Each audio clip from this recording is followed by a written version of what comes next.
Sobat Kongres yang terhormat, selamat datang di Festival Kebudayaan Desa-Desa Nusantara sebagai rangkaian acara Kongres Kebudayaan Desa. Selanjutnya, acara ini akan dipandu oleh pembawa acara. Salam budaya desa.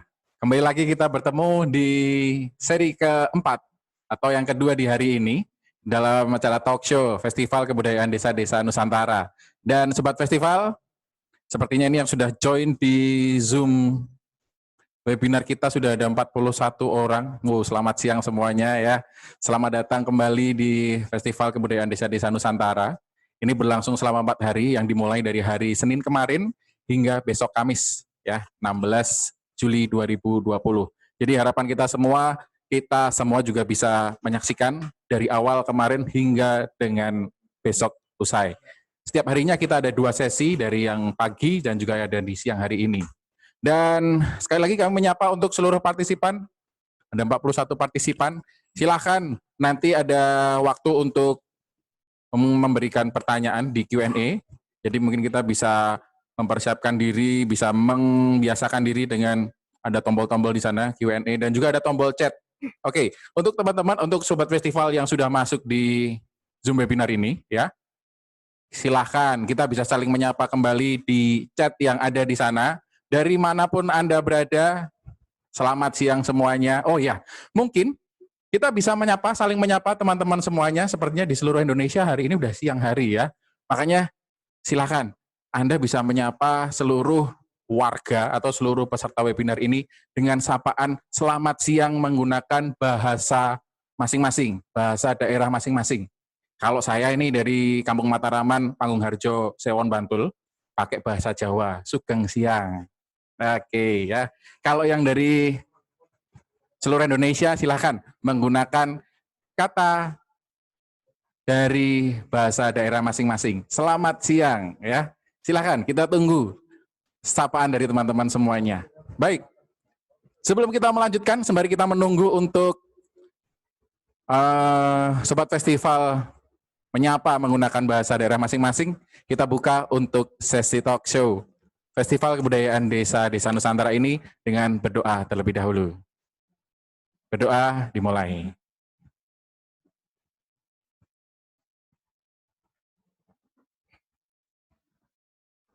Selesai? Baik, sebelum kita melangkah, kita akan memperkenalkan seluruh narasumber dan juga sebelum kita akan membacakan tata tertibnya, marilah kita bersama-sama menyaksikan terlebih dahulu. Ini adalah video dari desa yang akan kita saksikan bersama. Inilah video dari Desa Adat Baduy. Yang hebat dari desa sederhananya, yang hebat dari desa adalah jujurnya, yang hebat dari desa kemandiriannya.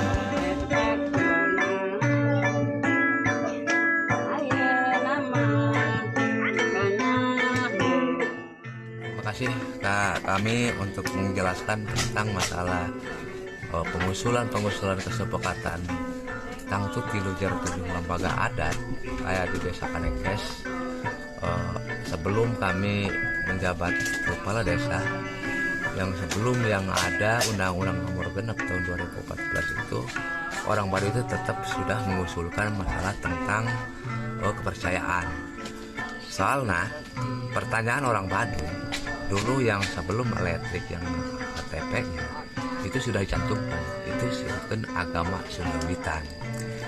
Sesudah gitu pertanyaan masyarakat, kenapa nggak bisa nih Jaro sebagai jadi Jaro mengusulkan yang tentang jabatan agama. Terus bagi kami sudah beberapa kali mengusulkan ke daerah, ke DPRD, ke provinsi, ke pusat, ke kementerian, sudah kami usulkan yang tentang masalah kepercayaan tadi.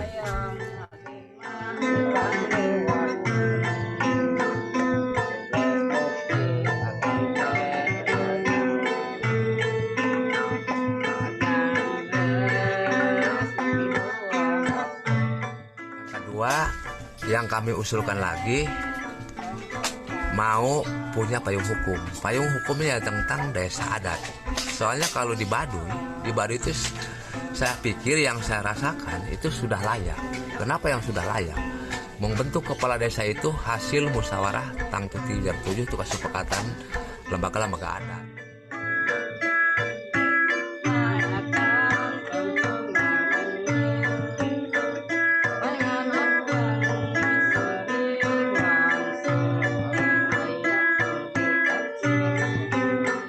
Satu. Kedua, yang wilayahnya sudah ditentukan, sudah ada yang perda hak ulayat desa Kanekes. Terus yang ketiga, itu orang Baduy itu sudah melakukan upacara seren tahun, upacara sebat kawalu, upacara sebat selamatan bulan, gitu. Itu sudah ditentukan. Soalnya menurut sejarah-sejarah sebat di Wiwitan ini, di sini kan Sunda Wiwitan itu Nabi Adam. Itu sebelum yang membentuk pernabi, itu zaman Persangiang, bentukan perwali. Barulah ngebentukan pernabi, itu hanya 2. Membentuk pernabi Nabi Adam, agama Sunda Wiwitan. Nabi Muhammad kepercayaan Islam. Terus kalau yang saya pikir, memang saya orang bodoh, terus terang saja orang bodoh. Tapi saya dikajikan yang disebatkan di lembaga adat gitu. Itu sudah layak, sudah sesuai yang untuk desa Kanekes itu mengusulkan tentang desa adat. Soalnya itu saya ketentuannya ada sebatnya wilayahnya sebatnya. Soalnya di dalam yang perda hak ulayat ini 5.368 hektar itu sama sekali kan tidak boleh dijual ke orang luar. Tidak boleh sebatnya itu dibangun, tidak boleh sebatnya itu dirubah gitu. Itu aturan-aturan di lembaga adat gitu. Kalau yang di saluarnya kami nggak mengirit sebatnya desa-desa luar, tapi saya lihat kalau yang di luar itu hanya sebatnya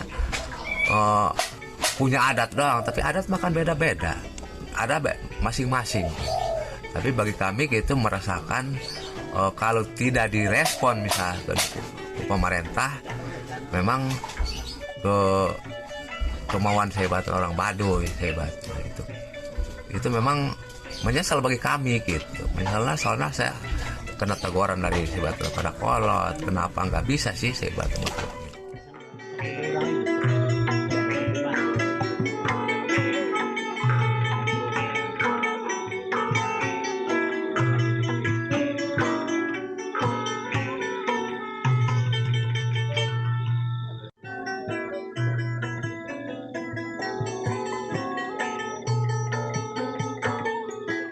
Bicara sama kolot, memang kalau yang membentuk undang-undang gitu nggak gampang sebetulnya, soalnya aturan-aturan yang pemerintah kan susah. Saya bicara seperti gitu, tapi tetap kalau yang pemahaman dari lembaga adat itu tetap pertanyaannya gitu dibicarakan itu gampang gitu, itu bicara kolot. Tapi saya emang nggak bicara sebetulnya gampang, soalnya kalau yang pemerintah itu memang susah, nggak bentuk undang-undang tak kenal. Apapun yang harus hasil musyawarah, tidak bisa yang sebatna begitu saja kan. Saya bilang begitu sama sebatna pada kolot.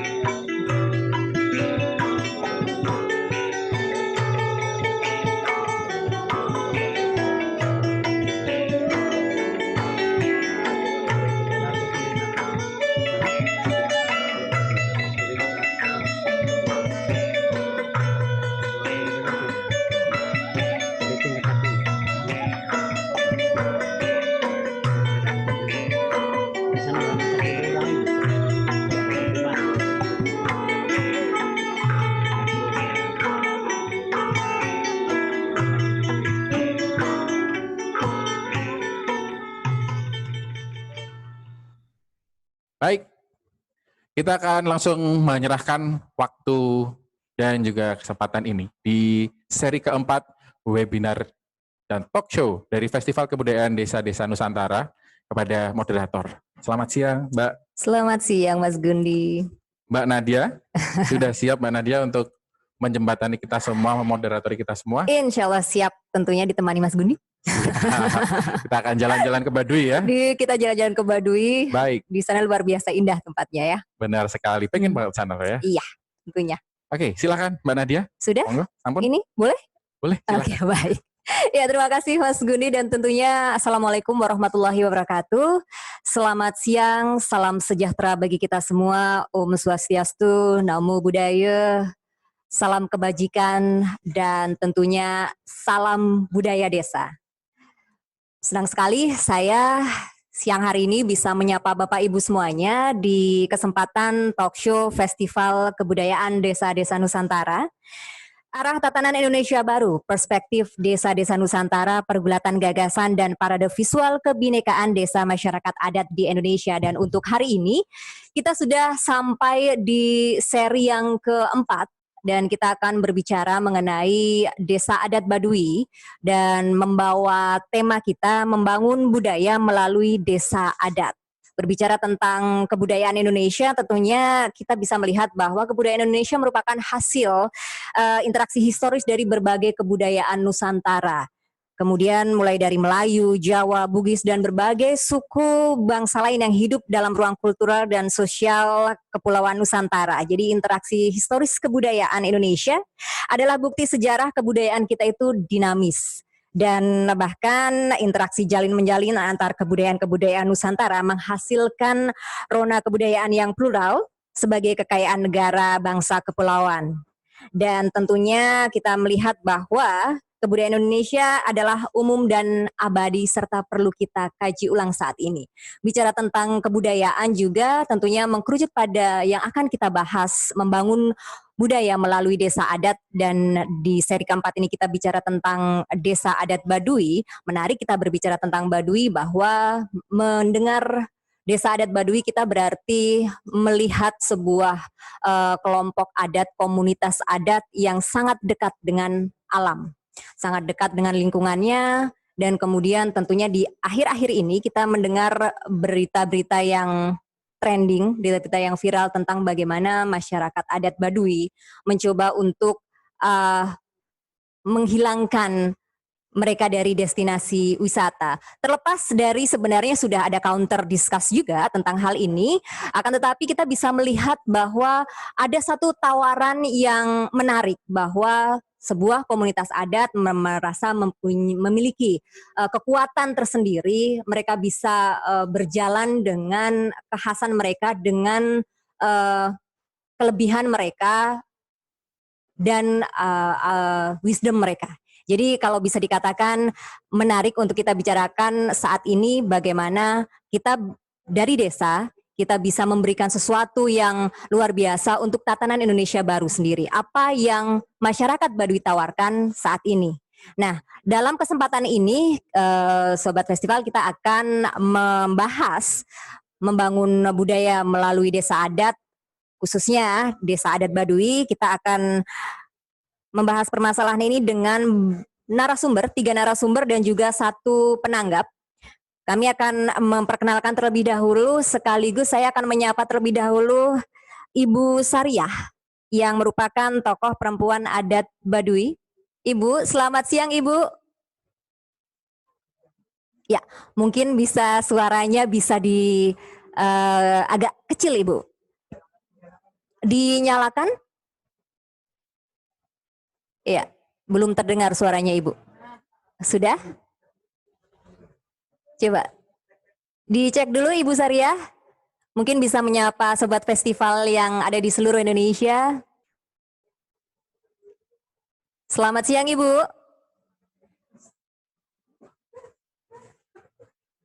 Iya, belum ya? Sudah terdengar? Belum, kita ulangi lagi. Iya, Ibu Sariah mungkin bisa dibantu yang ada di... Oh, baik Ibu bisa dilepas headsetnya saja. Dilepas, kemudian dicabut dari laptopnya, dilepaskan. Sekarang bisa dicoba. Iya, selamat siang Ibu. Oh, masih belum terdengar ya? Iya. Baik, sementara kita perbaiki volumenya dari Ibu Sariah, kita langsung menyapa pembicara kita berikutnya, Bapak Sukanta MPD. Beliau adalah Ketua Sabaki dan juga Damanda. Selamat siang, Bapak. Wilujeng siang, Sampurasun. Iya. Apa kabar, Bapak? Mungkin suaranya sudah jelas ya ini? Sudah jelas, alhamdulillah sehat, alhamdulillah. Baik. Bagaimana teman-teman semuanya sehat? Iya, alhamdulillah teman-teman di sini juga semuanya sehat, Bapak. Baik, dan kita melaju ke pembicara berikutnya. Sembari kita menyapa berikutnya ada Bapak Juni Nujarta Eshut MR. Beliau adalah Wakil Ketua DPRD Kabupaten Lebak. Iya, mungkin sesaat lagi Bapak Junaidi akan segera muncul. Jadi kita langsung menyapa penanggap kita di siang hari ini. Sudah bersama kita Bapak Profesor Dr. H. Ahmad Sihabudin MSI. Selamat siang Bapak. Selamat siang. Iya, terima Salam kasih sehat Bapak buat sudah bergabung semuanya. bersama kami dan tentunya dengan semua sobat festival di siang hari ini. Nanti kita akan berdiskusi tentang Baduy ya Bapak ya. Ya, dan langsung saja kita kembali lagi karena di paparan yang pertama ini akan disampaikan oleh Ibu Sariah. Beliau adalah tokoh perempuan adat Baduy yang tentunya di siang hari ini kita akan berkesempatan mendengarkan sharing dari beliau tentang desa adat Baduy. Tentunya mungkin sekaligus kita juga bisa melihat dari perspektif perempuan. Baik, Ibu Sariah kita coba lagi. Iya Ibu. Rampes, belum ya? Sudah bisa mendengar suaranya? Belum. Ibu Sariah ini memang sepertinya terkendala untuk audionya ya, kita belum bisa mendengar suara Ibu. Kita mungkin bisa ada langsung ke pembicara sembari kita memperbaiki masalah teknis di Ibu Sariah, kita akan langsung menuju Bapak Sukanta MPD. Ya, untuk membahas di kesempatan siang hari ini kita akan berbicara mengenai dapatkah desa-desa di Kasepuhan berubah menjadi desa adat? Memang kalau berbicara tentang desa, definisi desa secara nasional dan juga desa adat ini menarik untuk dibicarakan bahwa masing-masing masyarakat adat memiliki bentuk formulasi tersendiri dalam tatanan sosial kemasyarakatan mereka. Baik, tapi untuk lebih jelasnya langsung saya sampaikan waktu kepada Pak Sukanta untuk menyampaikan paparannya dan waktunya kurang lebih 10 menit Bapak. Baik. Langsung saja kami persilahkan kepada Bapak Sukanta. Ya, baik. Kita mulai sekarang ya Bapak. Bapak Sukanta tentang dapatkah desa-desa di Kasepuhan berubah menjadi desa adat? Silahkan Bapak. Ya, baik. Terima kasih Ibu Moderator. Berbicara masyarakat adat di Banten ini, perlu saya sampaikan bahwa di Banten ini ada dua komunitas masyarakat adat. Yang pertama tadi sudah banyak dibicarakan terkait dengan masyarakat adat Baduy. Yang kedua masyarakat adat Kasepuhan yang ada di Banten Kidul dalam hal ini. Masyarakat adat Kasepuhan itu mereka yang tinggal dan menetap di kawasan ekosistem Tanggabuana atau yang sering mungkin kita dengar adalah di wilayah kawasan Gunung Halimun ya, yang tersebar di 4 kabupaten, 3 kabupaten, Lebak, Bogor, Sukabumi, dan di 2 provinsi yaitu Jawa Barat dan Banten.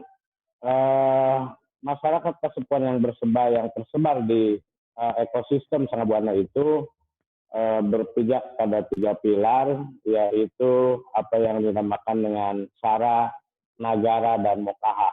Dan kesemuanya memiliki hubungan yang erat dengan sumber daya alam khususnya hutan ya. Kemudian juga melaksanakan tradisi atau kebiasaan rutin yang merupakan budaya dari leluhur atau para karuhun.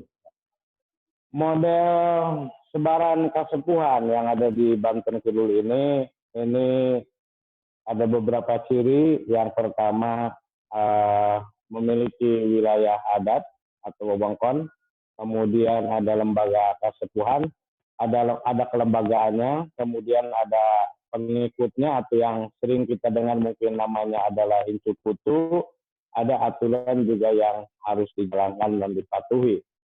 Secara struktur hierarki kelembagaan kasepuhan atau masyarakat adat yang ada di Banten ini dipimpin oleh seorang pupuhu, kemudian di bawah pupuhu itu ada sesepuh perwakilan atau sesepuh kampung, kemudian di bawah sesepuh kampung ada rendangan atau guru mulan, kemudian ada di bawahnya ada tanggungan atau incu putu atau yang kita kenal dengan nama rakyat ya, atau rakyat lah ya, itu incu putu. Kemudian bagaimana sistem demokrasi yang ada di masyarakat adat kasepuhan atau masyarakat adat yang ada di Banten.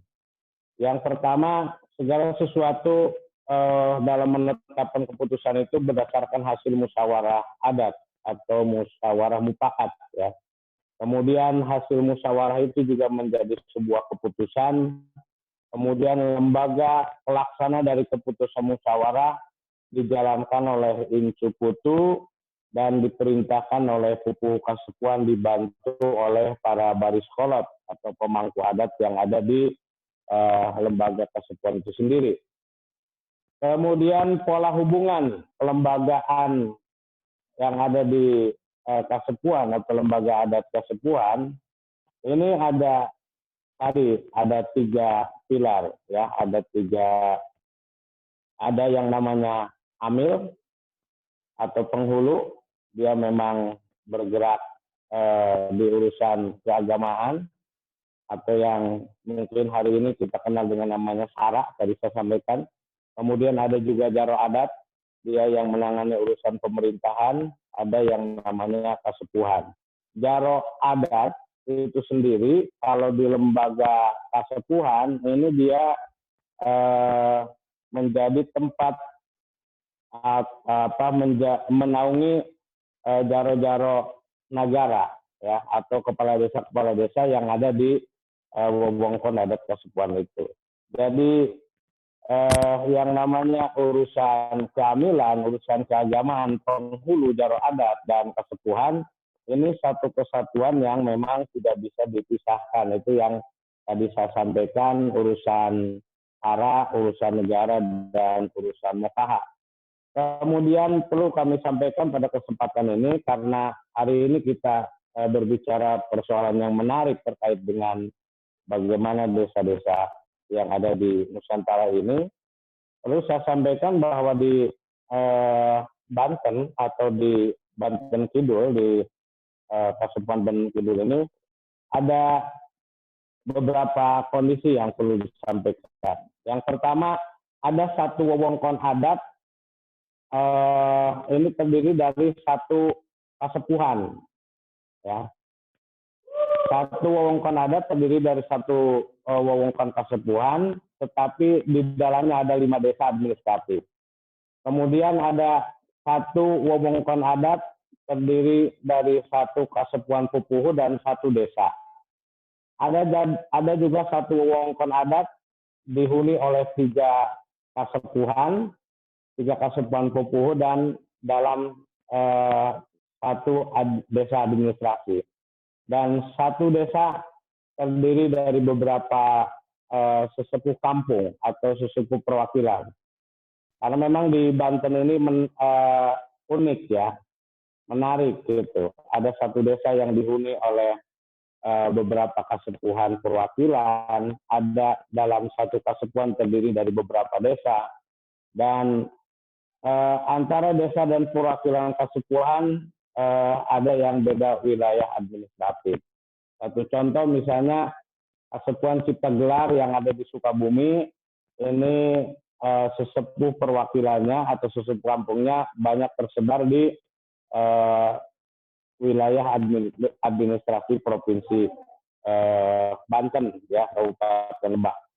Kemudian perbedaan pengambilan keputusan antara adat dan negara, terutama di arena pemilihan langsung di tingkat desa, kerap memunculkan konflik antar institusi. Mohon Bapak Sukanta, waktunya tinggal 3 menit lagi. Mungkin bisa dipercepat untuk penyampaian materinya, nanti kita berlanjut diskusi. Terima kasih. Ya, baik. Terima kasih. Tadi sudah disampaikan bahwa di desa Kanekes misalnya, sistem penunjukan atau penunjukan kepala desa ini melalui musyawarah para garis kolot. Sama sebetulnya di Kasepuan juga sudah berlangsung seperti itu, ya. Kemudian menguatnya kelembagaan negara di wilayah Kasepuan kadang abai terhadap sejarah asal-usul, adat istiadat dan kewenangan lokal berskala desa, terutama para kepala desa yang bukan berasal dari keturunan adat Kasepuan itu sendiri. Kemudian pemerintah masih belum maksimal mengakui, melindungi, dan memberdayakan Kasepuan dalam implementasi program-program pembangunan dan lain-lain. Kemudian belum lahirnya atau belum terimplementasikannya regulasi yang secara detail dan faktual ini mengakomodir kepentingan masyarakat adat. Dalam hal ini perlu saya sampaikan bahwa secara de facto sebetulnya model sistem pemilihan kepala desa ini di Kasepuan itu sudah dijalankan. Tetapi karena regulasinya belum melindungi dan belum mengakui keberadaan itu, sehingga tetap saja walaupun para pupuh Kasepuan sudah menunjuk kepala desa, pada faktanya tetap harus dilaksanakan pemilihan kepala desa. Nah, oleh karena itu ini apakah akan menjadi peluang atau tantangan bahwa Undang-Undang Nomor 6 Tahun 2014 tentang desa ini akan mengembalikan nilai-nilai asli masyarakat adat, baik Kasepuan maupun Baduy, dengan mengubah status desa dari desa dinas menjadi desa adat.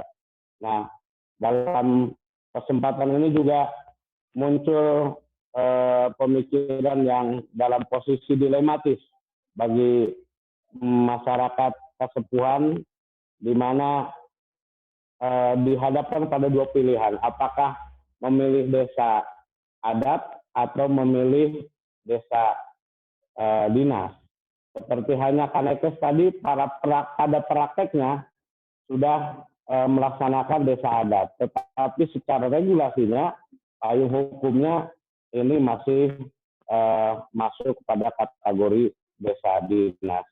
Saya kira ini menjadi bahan diskusi kita pada siang hari ini, kurangnya pemahaman dan pencerahan dari pihak terkait tentang bagaimana ketika masyarakat mau memilih desa adat atau mau memilih desa dinas. Pada kesempatan ini juga perlu kami sampaikan berdasarkan fakta yang ada di Banten Kidul, sudah coba kita usulkan ada 2 desa yang akan diusulkan menjadi desa adat, yaitu desa adat Giradog dan desa adat Kanekes. Hanya kita terkendala karena konon katanya untuk status desa adat ini perlu payung hukum berupa perda yang harusnya ini dilahirkan oleh pemerintah provinsi. Ya, kalau di Lebak kita sudah ada perda, walaupun baru berupa pengakuan pelindungan memperdayakan masyarakat Kasepuan yang ada di Kabupaten Lebak. Hanya untuk menuju desa adat kita betulkah masih perlu ada peraturan daerah yang dikeluarkan oleh pemerintah Provinsi Banten. Baik, itu mungkin beberapa hal yang dapat saya sampaikan, ya. Kurang lebihnya saya mohon maaf. Bila topik hidayah, Assalamualaikum warahmatullahi wabarakatuh. Sampurasun. Demikian paparan dari Bapak Sukanta dan berfokus pada desa adat atau desa dinas. Bagaimana Pak Sukanta tadi menjelaskan tentang struktur kemasyarakatan yang sebenarnya sudah dimiliki dan sudah diyakini sebagai sesuatu yang mungkin bentuk yang paling ideal, yang kemudian bagaimana ini menjadi tantangan tersendiri dengan munculnya Undang-Undang Nomor 6 Tahun 2014 tentang desa untuk mengembalikan nilai-nilai asli masyarakat. Apakah ini merupakan peluang untuk mereka bisa mendapatkan kembali pilihan mereka untuk menjadi desa adat, atau kemudian tetap menjadi desa dinas dengan segala bentuk aturan-aturan yang mungkin berbeda dengan awalnya. Baik, ini akan menjadi bahan diskusi nanti, dan selanjutnya kami akan menuju ke narasumber berikutnya. Kita akan menuju ke Ibu Sariah. Baik, selamat siang Ibu. Selamat siang, Sampurasun. Ya, akhirnya bersuka cita di sini Ibu. Suara bisa didengar, suara merdu dari Ibu Sariah. Baik, iya. Luar biasa.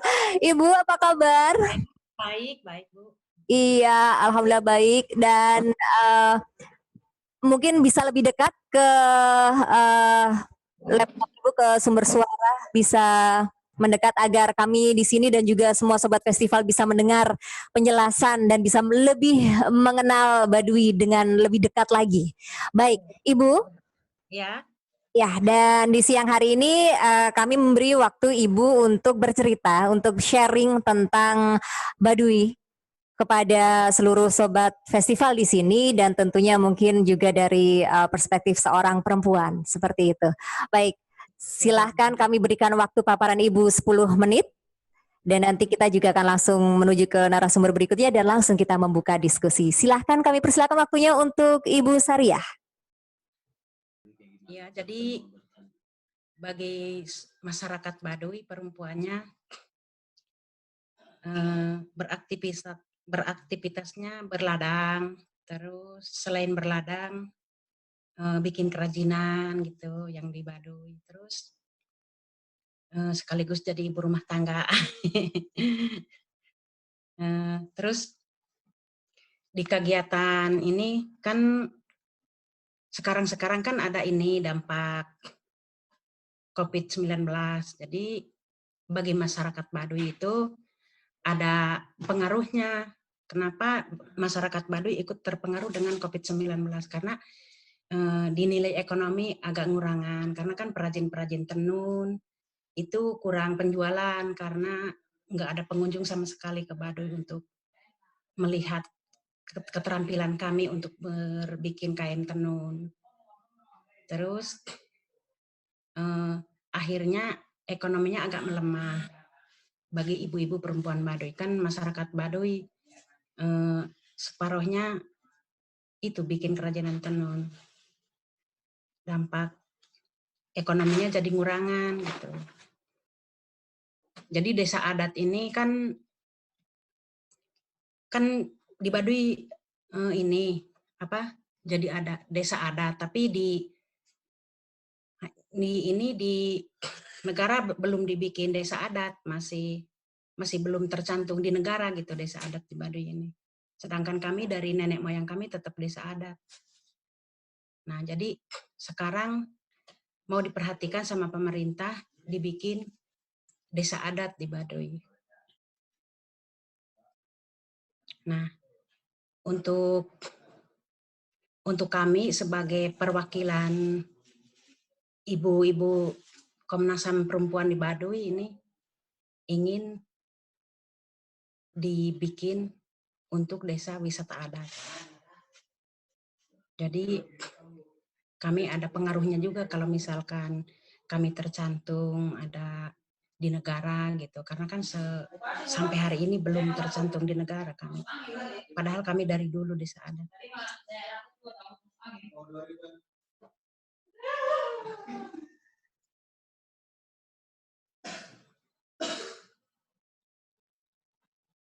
Bu Sariah, kalau mungkin kita berbicara tentang sampai saat ini Baduy sendiri belum dinyatakan secara resmi sebagai desa adat, padahal seluruh warga di masyarakat Baduy sendiri menginginkan untuk menjadi desa adat. Sebenarnya Ibu, kalau kita berbicara tentang harapannya agar Kenapa harus diakui menjadi desa adat? Apa yang akan menjadi sebuah perbedaan pada saat diakui negara dan tidak menurut Ibu sendiri? salah satunya sekarang. Jadi salah satunya sekarang. Jadi kan kita nggak tahu sama sekali di Baduy ini tidak dijadikan desa adat gitu. Jadi sekarang mohon kepada pemerintah ingin dijadikan desa adat. Ya, selama ini dalam menjalani kehidupan di desa sendiri, kan Ibu tadi mengatakan bahwa dengan adanya pandemi COVID ini terdampak karena secara ekonomi kemudian tidak ada yang membeli kerajinan, tidak ada yang kemudian melihat datang ke situ. Nah, sebenarnya bagi masyarakat Baduy sendiri lebih menikmati dikunjungi atau kemudian berada dalam satu kondisi yang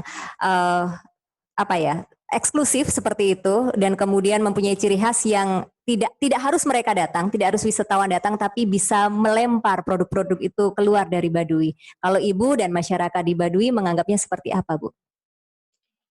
Kalau sebagian masyarakat kalau didatangi dibilang positif, dibilang negatif juga. Karena kan kalau misalkan nggak ada yang mengunjungi ke Baduy, otomatis kan tadi udah dibilang kerajinan kami nggak ada yang melihat. Tapi kan kalau misalkan setiap Sabtu Minggu banyak yang datang, itu secara tidak langsung kan sekali ngelihat bikinnya dan juga beli hasilnya gitu. Semua orang kan nggak bisa ngelempar langsung ke kota gitu. Oh, betul. Jadi dampaknya sisi positifnya banyak, tapi sisi negatifnya juga ada. Iya, Ibu terus kemudian bertahannya dengan kondisi ini karena yang datang ke Baduy jadi berkurang semenjak adanya corona ini. Kemudian bagaimana cara mensiasati selain kan kehidupan ekonominya harus tetap berjalan, Ibu. Nah, masyarakat Baduy sendiri bagaimana untuk bertahan di serangan pandemi ini? Bagi masyarakat Baduy, jadi selama bertahan karena adanya virus corona, jadi paling gitu aja di ladang, bercocok tanam gitu. Secara tidak langsung kan perajin mati gitu, karena kan nggak bisa, kalau bisa membikinnya doang nggak bisa ngejual itu percuma. Paling gitu aja ke ladang tiap hari. Berarti lebih ke yang paling terasa adalah secara ekonomi, kemudian tidak bisa melempar produk itu baik keluar maupun mendatangkan wisatawan untuk bisa berkunjung ke Desa Baduy ya Ibu ya? Iya. Iya, harapannya untuk kemudian melihat kondisi seperti ini ada tidak sih Ibu yang kemudian mencari-cari cara untuk kembali berladang, jelas, kemudian hidup kemudian bersama-sama dengan masyarakat hanya di Baduy sendiri untuk kemudian memunculkan sesuatu yang selain kerajinan. Jadi cara untuk kemudian bertahan tidak harus menggantungkan diri terhadap datangnya wisatawan. Itulah kenapa kita nggak bisa gitu, karena kan kalau hanya berdiam di desa adat gitu, nggak ada ini. Jadi kita nggak bisa berlebih gitu, nggak bisa dapat penambahan lebih. Oke, Kenapa di desa adat? Jadi kami hanya agar regulasi menetap jadi desa adat. Ya, baik. Mungkin ada lagi yang ingin disampaikan Bu Sariah kepada Sobat Festival di sini tentang apa lagi sebenarnya keistimewaan dari Desa Adat Baduy sendiri. Keistimewaan dari adat Baduy sendiri apa ya? Bu Sariah? Iya. Keistimewaan dari adat Baduy sendiri, kami tetap bertahan. Kami tetap bertahan sampai manapun, kami tetap jadi desa adat. Baik, tetap bertahan dengan adat istiadatnya ya Ibu ya, keistimewaan dari Baduy sendiri. Baik, kita sudahi dulu. Langsung ke penanggap. Berarti langsung kita ke penanggap. Kita tadi sudah mendengar dua paparan dari Bapak Sukanta dan Ibu Sariah, dan langsung saja saya akan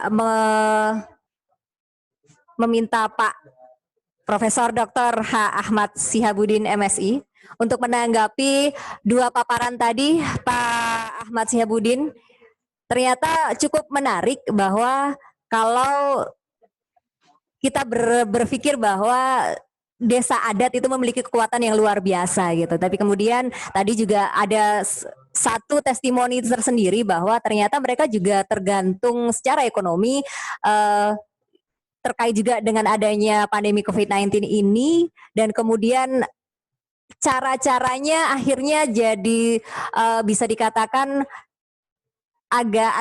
saya agak terkejut juga, jadi bahwa ternyata ketergantungan ekonomi itu luar biasa dengan pihak luar gitu, seperti itu. Ini apakah ada yang kemudian salah gitu atau seperti apa melihatnya ini Pak Ahmad Sihabudin? Ya. Baik, selamat siang Pak Sukanta, Bu Sariah, dan peserta diskusi pada siang hari ini. Pertama-tama tentunya saya ingin coba ke belakang dulu ya. Waktu tahun 2000, saya awal berkenalan dengan masyarakat Baduy itu 2006 saat menulis tugas kuliah. Kemudian berkenalan dengan masyarakat Kasepuhan, khususnya Cisungsang, Pak Sukanta, itu tahun 2011, 2012. Ya. Saya sebetulnya tidak pandai bercerita ini. Saya menulis saat 2010 itu kebetulan ada buku kami yang ditulis bersama Pak Asep Kurnia ya, Bu Sariah mungkin hafal ya, suami dari Bidan Ros yang menangani kesehatan Baduy. Kemudian saat launching waktu itu dengan beberapa tokoh Baduy dalam ya, waktu itu ada Ayah Nasina almarhum ya, sudah meninggal, Ayah Mursid, kemudian dari Jaro Dalam Cibeo, dan ada utusan dari Jaro Alim Cikesik. Itu bertanya begini, Pak Sihab, ya dengan kesederhanaan masyarakat Baduy, kalau dari Senayan ini ke istana dekat tidak? Itu. Bertanya seperti itu. Ya kalau naik mobil dekat, tapi kalau jalan kaki jauh, karena orang-orang Baduy dalam kan jalan kaki ke Senayan itu. Bayangkan yang dari kampungnya di dalam untuk menuju Senayan itu berjalan kaki. Emang ada apa? Saya tanyakan waktu itu. Emang kenapa? Ada apa ya? Untuk kami mah rek nagih janji, mau menagih janji ya. Pada pemerintah saat itu berjanji saat kami dikumpulkan masyarakat adat Nusantara itu akan membuatkan undang-undang tentang desa adat. Tapi sampai hari ini belum. Nah waktu itu saya lagi bersamaan dengan Mas Imam Prasojo samping saya. Karena beliau yang kebetulan mengupas buku kami, membedah buku kami. Jangan, kata Mas Imam, jangan ngomong di sini, nanti dengan berseloroh, nanti bukunya nggak laku loh. Nah, ini nanti malah itu jadi beritanya. Nah, jadi sebetulnya permohonan, permintaan masyarakat adat ya yang saya tahu itu sejak 2005 katanya, untuk ingin ada undang-undang tentang desa adat. Tapi baru tercetus, saya juga baru dengar dari Pak masyarakat Baduy saat itu 2010. Nah, ini berarti kan sudah cukup lama. Nah, selang 2000, saya lupa tahun, waktu dengan Jaro Saijah, satu panggung saya, Jaro Saijah, dan Ayah Mursid, kita diundang oleh satu kelompok semacam lembaga swadaya masyarakat ya, intinya memperjuangkan waktu itu masalah kepercayaan Sunda Wiwitan. Kita berdiskusi di Gedung Negara, di gedung milik DPRD Provinsi Banten, berkaitan dengan keinginan masyarakat adat untuk dicantumkan kepercayaannya ya, itu Sunda Wiwitan.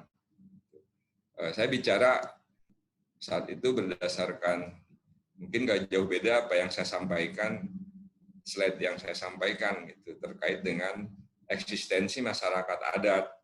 Sebetulnya eksistensi masyarakat adat ini dalam pandangan saya yang mungkin juga keliru, itu sudah cukup sih sebetulnya dilindungi oleh beberapa peraturan ya.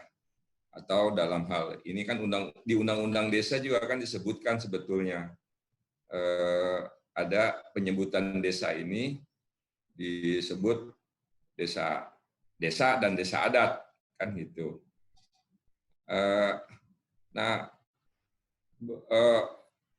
Dalam waktu yang bersamaan waktu itu juga ada diskusi punten Pak Sukanta, waktu juga ada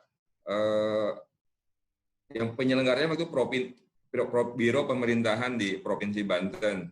Kita mengadakan diskusi juga dengan rencana, mungkin Bapak juga hadir, itu hampir seluruh kasepuhan dan termasuk Baduy juga hadir saat itu, membicarakan rencana tentang Perda tingkat provinsi ya desa adat, tentang masalah masyarakat adat ini.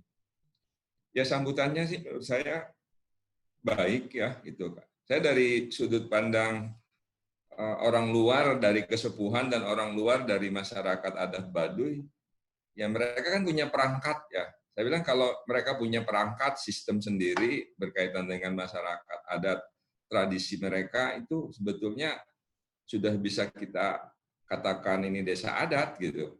Seperti tadi punten Pak Sukanta, saya yang masih ingat itu waktu saya wawancara dengan Abah Usep dari Kasepuhan Cisungsang, beliau mengatakan ya kami mah punya cara sendiri dalam menentukan siapa-siapanya. Nah, menentukan cara sendiri siapa-siapa itu sebetulnya kan nilai-nilai adat. Seperti juga kalau tidak salah di Baduy juga selama saya bergaul dengan mereka ya tentang penentuan Jaro Saijah ya sekarang yang jadi Jaro pemerintah yang mewakili, bahasanya Jaro pemerintahnya ya, Jaro pemerintahnya gitu kan. Itu para secara adat, musyawarah adat di dalam itu kan Jaro Jaro Tangtu ya, secara musyawarah Tangtu Cibeo, Tangtu Cikertawana, Tangtu Cikesik. Biasanya itu ya kalau dalam obrolan nanti siapa nanti diserahkan kan ke Puun ya itu untuk mendapatkan restu. Nah nanti biasanya secara adat juga secara mengikuti upacara musyawarah adatnya secara langsung belum pernah juga saya juga, hanya disampaikan secara lisan oleh para tokoh adat ya seperti itu penentuan kepala desanya gitu ya, atau siapa yang akan jadi Jaro Tangtu di Cibeo, siapa yang akan jadi Jaro Tangtu di Cikertawana, siapa yang akan jadi Jaro Tangtu di Cikesik, atau misalnya di Kasepuhan juga siapa yang nanti jadi bengkong, paraji, dukun, itu biasanya kan kemudian panel ya, kemudian ada istilah amil tadi Pak Sukanto juga menyampaikan. Ini sebetulnya kan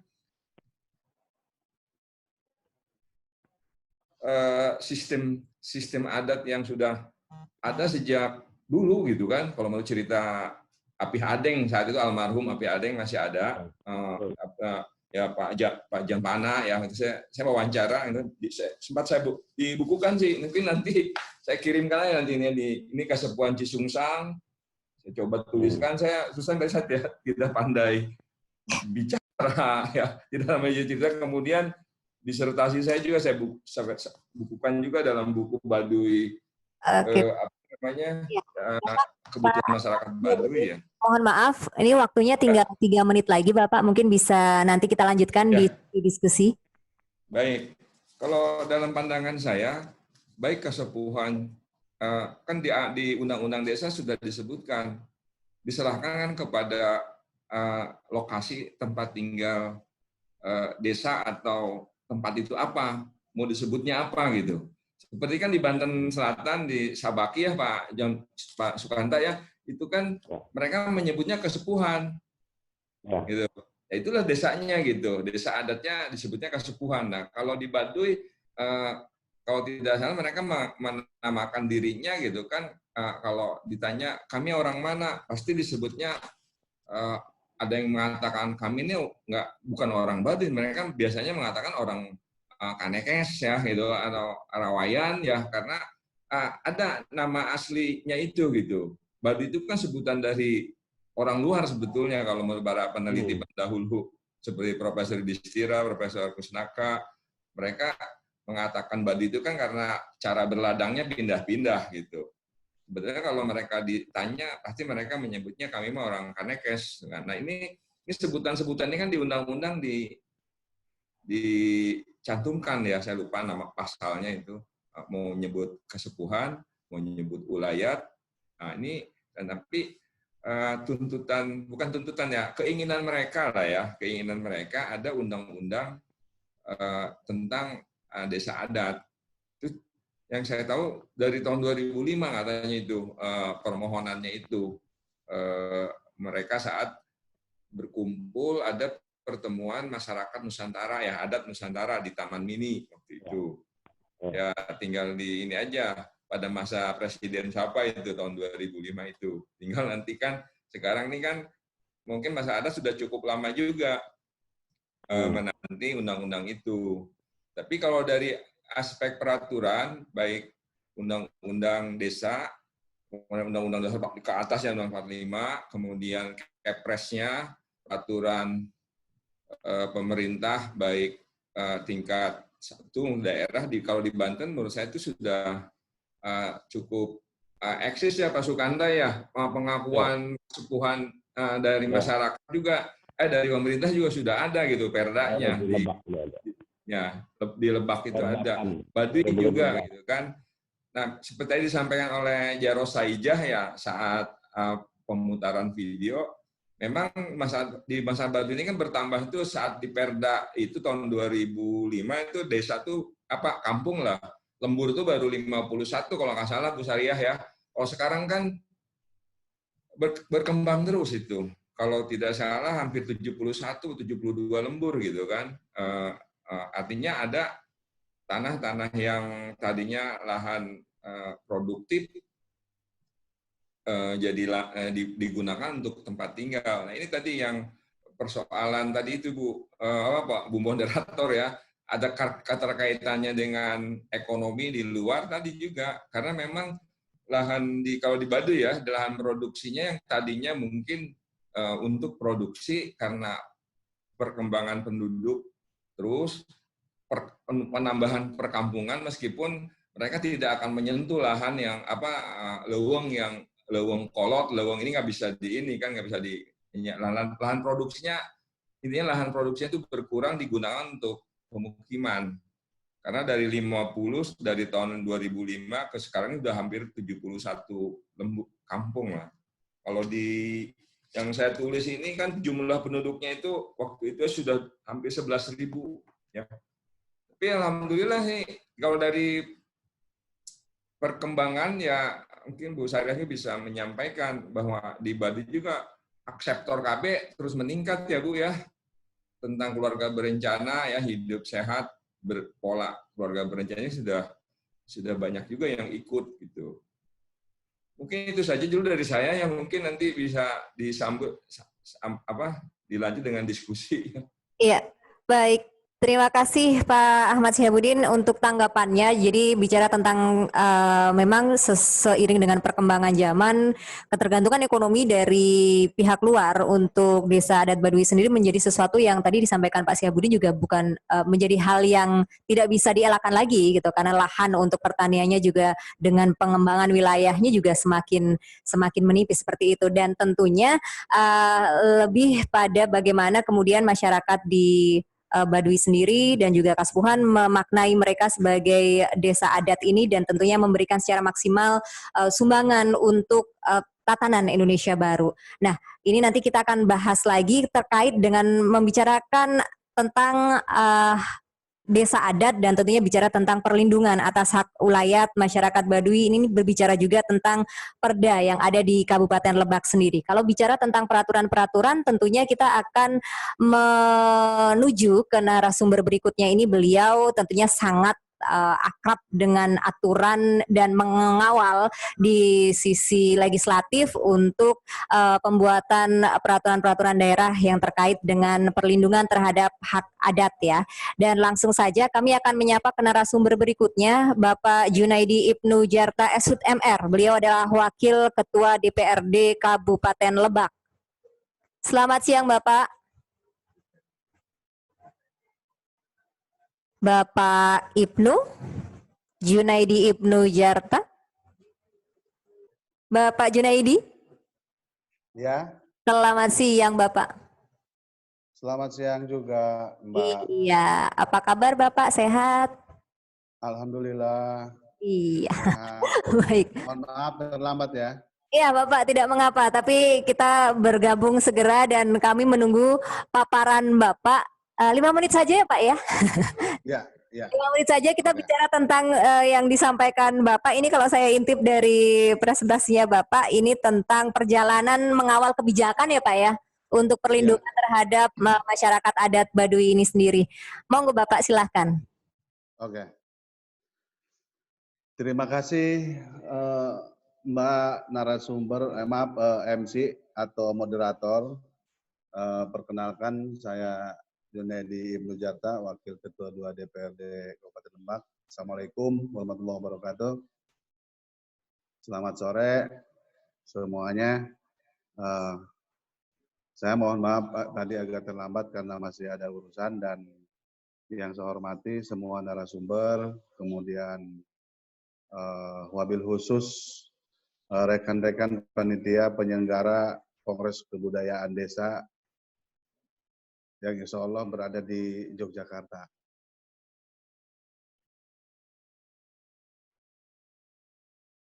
Pertama saya juga mengucapkan terima kasih atas waktu yang diberikan, juga kesempatan saya untuk menyampaikan beberapa hal berkaitan dengan acara ini, dan tentu saya diminta untuk menyampaikan kurang lebihnya berbicara mengenai pembangunan di daerah atau berkaitan dengan masyarakat adat yang terintegrasi dengan pembangunan daerah.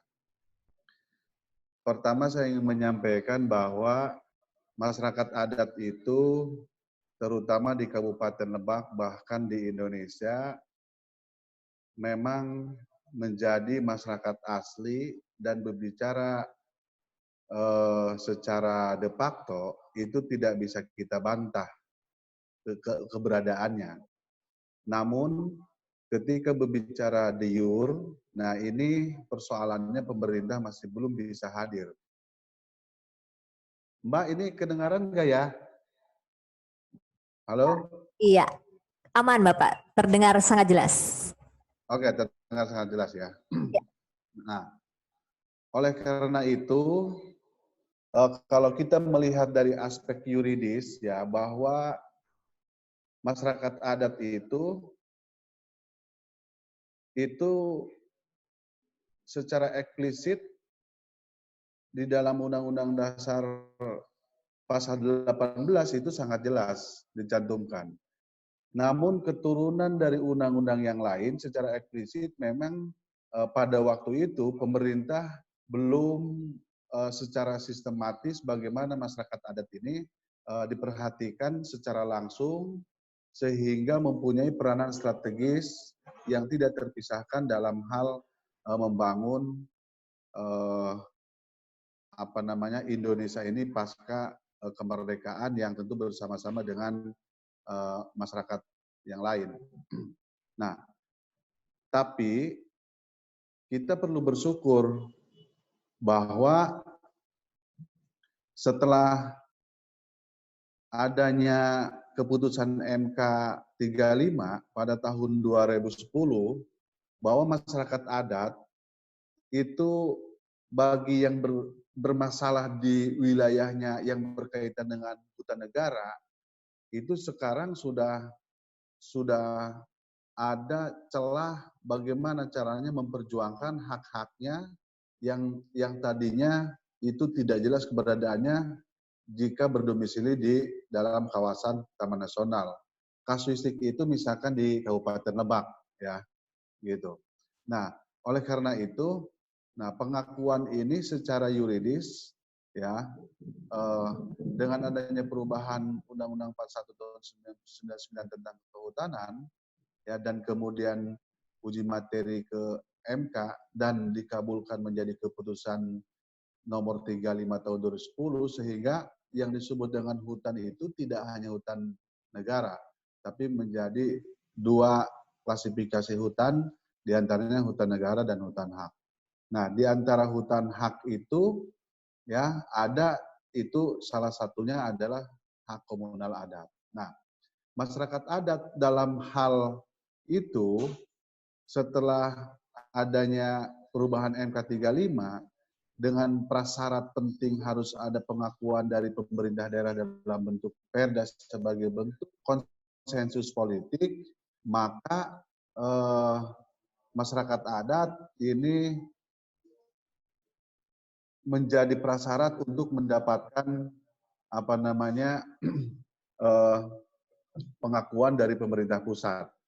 Dalam hal ini adalah dari Kementerian Lingkungan Hidup dan Kehutanan. Nah, dalam perspektif adat di Kabupaten Lebak, tentu alhamdulillah bahwa kami sangat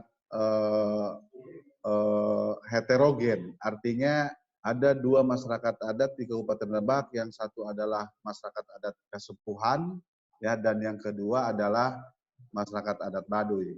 Nah, masyarakat adat Baduy itu mempunyai perda tersendiri, gitu. Itu pada tahun 2001. Perdanya nomor 32 tentang hak wilayah masyarakat Baduy. Kemudian untuk perda masyarakat Kasepuhan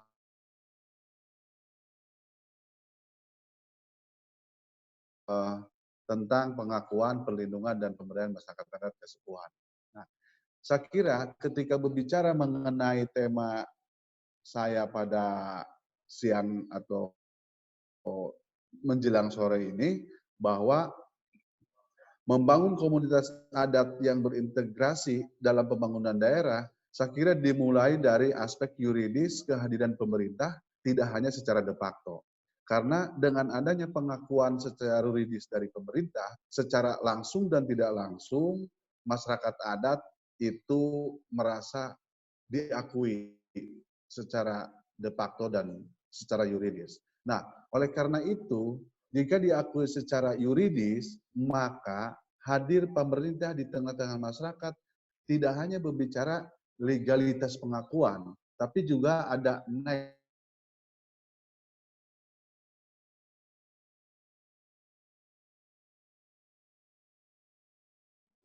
kita di Kabupaten Lebak ini setelah lahirnya perda pengakuan, Baduy sudah ada perdanya tersendiri, kemudian masyarakat adat Kasepuhan ada perdanya tersendiri. Nah, bagaimana selanjutnya? Ada dua hal yang kita perlu perhatikan, atau barangkali tiga hal. Yang pertama, itu bagaimana kita membangun sebuah kekuatan politik anggaran untuk bisa sampai kepada masyarakat. Itu yang pertama. Kemudian yang kedua, bagaimana juga masyarakat adat juga berpartisipasi dalam konteks pembangunan dan juga mendapatkan hak-haknya yang tidak dibedakan, tidak ada diskriminasi dari atau dibandingkan dengan masyarakat yang lain. Kemudian yang ketiganya, ya, bagaimana juga kita membangun penguatan kelembagaan di masyarakat adat itu sendiri dengan adanya perhatian pemerintah maksud saya, ya, yang kemudian masyarakat adat itu sendiri juga secara bersama-sama otomatis menjadi atau berpartisipasi dalam konteks pembangunan atau berintegrasi dalam konteks pembangunan.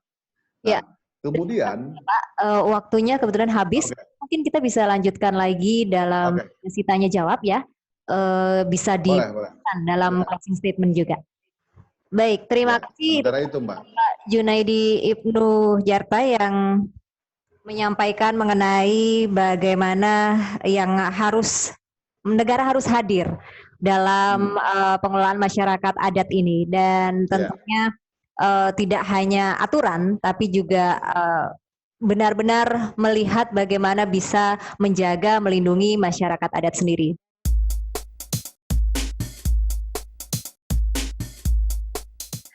Baik, kita akan memberikan waktu langsung masuk ke sesi tanya jawab. Silahkan Sobat Festival untuk bisa menanyakan hal-hal yang terkait dengan adat Baduy gitu ya, dan juga tentunya aturan-aturan yang terkait dengan perlindungan terhadap hak atas komunitas adat Baduy juga. Baik, kita akan membuka langsung pertanyaan-pertanyaan yang sudah masuk tentunya.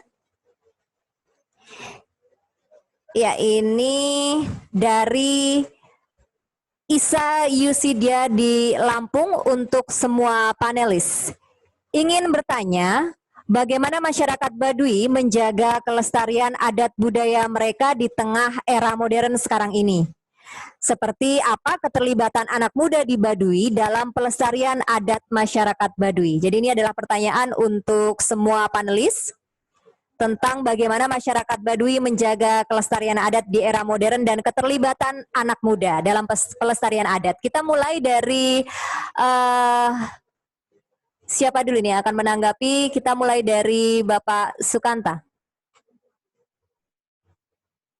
Ya. Kepada Pak Sukanta mungkin bisa menanggapi pertanyaan tentang bagaimana masyarakat Baduy menjaga kelestarian adat budaya mereka di tengah era modern ini dan juga keterlibatan anak mudanya, Pak, dalam pelestarian adat. Baik, saya kira masyarakat Baduy termasuk juga Kasepuan di dalamnya ini tidak bisa dipisahkan dengan alam. Jadi hubungan masyarakat Baduy atau orang Kanetes dengan masyarakat Kasepuan ini nggak bisa lepas dari alam. Ya. Sehingga apalagi kondisi saat ini kan kita sedang diberi ujian berupa pandemi ini, saya kira masyarakat Baduy ini lebih banyak beraktivitas yang berhubungan dengan alam. Ya. Jadi memang kita tahu bahwa masyarakat Baduy itu sendiri dari dulu juga kan tidak terlalu banyak, bahkan nyaris tidak ada lah menggunakan alat-alat yang sifatnya modern, seperti misalnya alat-alat makan, kemudian termasuk bahan-bahan yang mengandung kimia juga itu dihindari, karena memang sesungguhnya masyarakat Baduy dan masyarakat Kasepuan itu sejatinya memang lebih banyak berhubungan dengan alam. Termasuk para generasi mudanya pun saya kira sekarang lebih banyak beraktivitas bagaimana bisa lebih memproduktifkan atau mengakses hal-hal yang sifatnya lebih banyak bermanfaat yang berasal dari alam itu sendiri gitu. Jadi hubungan yang banyak membahayakan misalnya dengan urusan yang berkaitan dengan urusan kimia ya, atau hal-hal yang memang secara kesehatan ini banyak dilarang atau membahayakan, ini tidak banyak dilakukan oleh masyarakat Baduy dan masyarakat Kasepuan. Jadi kami lebih percaya bahwa dengan banyak berhubungan atau beraktivitas yang sifatnya di alam kayak berkebun misalnya, kayak beternak, kayak ini akan lebih aman ya. Sekalipun pada saat kondisi terserang atau terkena wabah pada saat seperti sekarang ini. Terima kasih Bapak Sukanta, tentunya kembali ke alam. Untuk menjaga kelestarian ini adalah kembali ke alam, anak muda dan seluruh warga Baduy maupun Kasepuhan ya. Dan kami langsung meminta tanggapan dari Bu Sariah ya. Ibu Sariah untuk pertanyaan dari Isa Yusidia ini tentang bagaimana masyarakat Baduy menjaga kelestarian adat budaya mereka di tengah era modern dan juga bagaimana peran anak muda dalam menjaga kelestarian adat masyarakat Baduy. Jadi kami pelaturan dari leluhur kami, dari adat Baduy, gunung temenang dilebur, lebak temenang dirumpak, pondok temenang disambung, lojar temenang dipotong. Jadi dari situnya kami harus tetap hidup di adat, sampai sekarang kami harus bisa hidup di adat. Jadi artinya gunung tak boleh dilebur, lebak tak boleh dirumpak. Dalam arti panjang nggak boleh dipotong, pendek nggak boleh disambung. Dari dulunya tetap di adat, sampai sekarang kami harus melestarikan adat. Terima kasih Bu Sariah. Kemudian yang berikutnya kami minta tanggapan dari pertanyaan ini dari Pak Ahmad Sihabudin tentang bagaimana masyarakat Baduy menjaga kelestarian adat dan peran serta anak muda dalam pelestarian adatnya. Pak Ahmad Sihabudin mungkin bisa memberikan jawaban pertanyaan yang satu ini. Ya, sebetulnya yang berhak menjawab ini Bu Sariah dan Pak Sukanta ini. Setahu saya ya, masyarakat Baduy itu, baik masyarakat Baduy maupun masyarakat Kasepuhan, ini taat pada kalender akademik. Kalau di kampus kan ada kalender akademiknya, Mbak. Di Baduy juga ada punya kalender itu. Kalendernya mulai dari, ini saya baca, ini tulisan saya, ada aktivitas seba, narawas, nyacar, ini kemudian ada tahun ada istilah di bulan Sapar, Kapat ya, Kalima, K6, K7, K8, K8, K10, Hapit, sampai pada Kasa, Karo, K3. Nah ini mereka biasanya, menurut saya ini sebenarnya ritual siklus hidup orang Baduy itu 1 tahun itu. Dan saya perhatikan, saya kan ngamatin, itu ya sebetulnya cara mereka melestarikan alam itu dengan tidak mengubah kalender kegiatan aktivitas mereka. Jadi pernah para jaro tuh ngomong ya, bicara, ini kok mau seba ini kok bingung amat. Padahal mereka tuh ya, saya sampaikan di sini, mereka tuh untuk seba itu tidak penting yang nerima siapa. Mau gubernur kek, mau wakil gubernur kek, mau sekda kek, yang penting mereka melakukan ritual itu tidak mengubah kalender itu. Nah, ada kalanya kan ya kepentingan pemerintah dengan masyarakat adat suka berbeda ya, seolah-olah mau semacam dikomodifikasi. Iring-iringan orang Baduy, seba, jalan kaki, diliput, harinya kudu hari ini.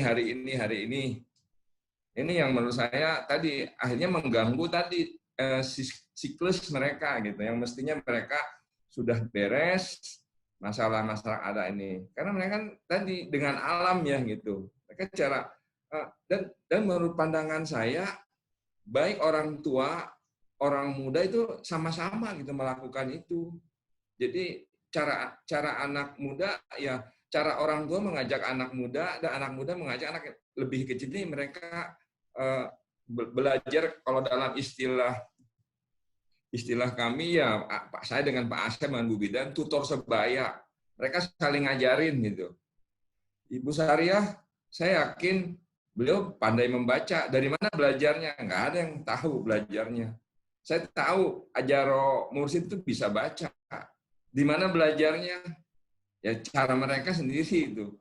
Saya mengamati, ada sih tulisan-tulisan. Jadi bagaimana mereka cara melestarikan alamnya itu dengan tidak mengingkari tadi siklus kehidupan yang sudah dibuat secara turun-temurun.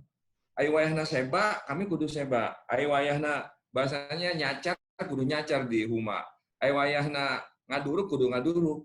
Nah ini kan, ini orang Baduy gitu. Jadi dia nggak mau kalau misalnya itu. Makanya kemarin ada kejadian-kejadian aneh, yaitu cerita-cerita yang dihubung-hubungkan lah waktu ada kasus punten ya Bu Syariah, ada warga Baduy dianiaya lah gitu dengan biadabiah gitu kan. Itu katanya dihubung-hubungkan dengan melencengnya siklus ini yang terlalu diatur gitu. Saya juga kadang ini gimana sih dinas pariwisata kok mau mengkomodifikasi sebabnya orang Baduy, diatur-atur tanggalnya supaya pindah. Itu. Jadi mereka cara melestarikannya dengan taat kepada kalender hidup mereka. Ya. Jadi kalender dan aktivitas warga Baduy. Ini saya catat tahun 2008-2009. Jadi bulannya seperti mengikuti seperti bulan Islam, Mbak. Oke. Gitu. Iya, baik. Intinya mereka berarti tetap menjaga adat itu dengan tetap mentaati kalender siklus yang dalam kehidupan mereka. Dan itu kadang-kadang yang memang harus kita jaga sebagai pihak di luar, termasuk juga pemerintah, tidak terjebak untuk melakukan komodifikasi terhadap potensi-potensi adat yang dimiliki oleh masyarakat adat yang memang sebenarnya itu sudah sangat dijaga oleh mereka. Karena ini adalah salah satu upaya pelestarian yang dilakukan oleh mereka sendiri dan ini harus juga kita dukung. Sebelum ke Badun bisa nggak menambahkan sedikit aja Mbak? Oh baik, Pak Sukanta mau menambahkan? Bagaimana melestarikan budaya pada kondisi saat ini. Jadi kami juga tetap berpegang teguh pada filosofi yang disebut dengan Ilu Sapamulu Dua Sakarupa Anu Hiji Eta Eta Kene. Jadi yang disebut tiga Sapamulu itu tadi urusan agama, negara, dan mokaha. Tiga-tiganya nasihat itu tetap dipegang sehingga termasuk bagi kalangan muda pun kami tidak terlepas dari itu. Sebetulnya kan itu hanya sebuah siloka saja. Yang disebut dengan Tilu Sapamulu itu kalau ibaratkan kepada perilaku kita itu bagaimana niat kita, tekad, kemudian ucap kita dengan kelakuan kita, dengan perbuatan kita sehari-hari itu yang tidak boleh lepas dari tiga Sapamulu Dua Sakarupa Anu Hiji Eta Eta Kene. Terima kasih. Itu hanya tambahan aja Bu. Iya. Terima kasih Pak Sukanta, luar biasa. Jadi memang nilai ini tetap dijaga oleh baik kalangan tetua maupun anak mudanya tetap dipegang. Nah itulah yang menjadi keistimewaan dari masyarakat adat.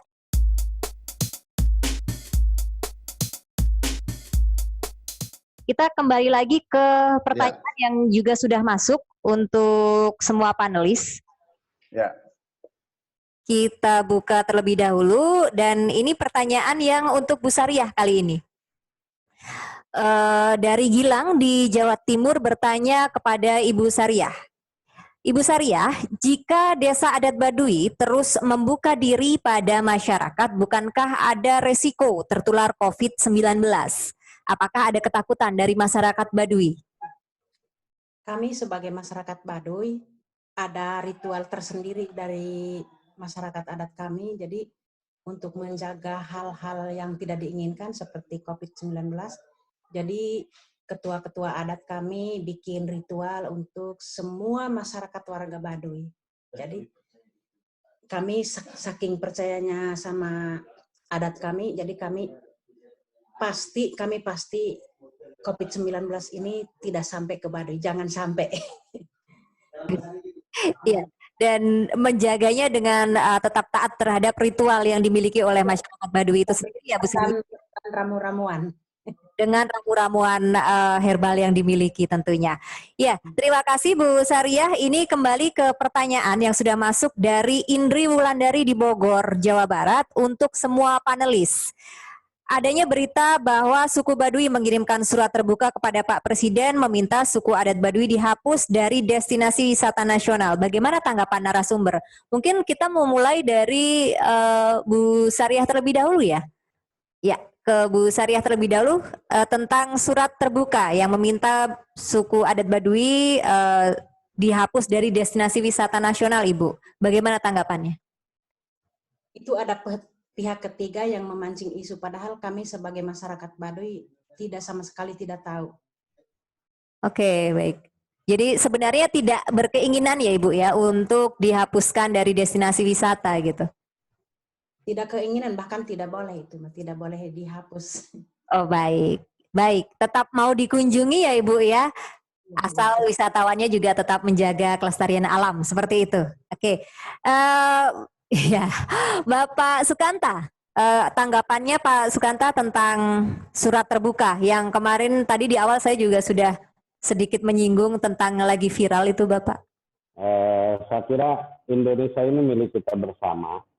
Jadi budaya ini kan bagian budaya daerah itu kan merupakan kekayaan budaya nasional. Jadi kita nggak bisa bagaimanapun kita berada dalam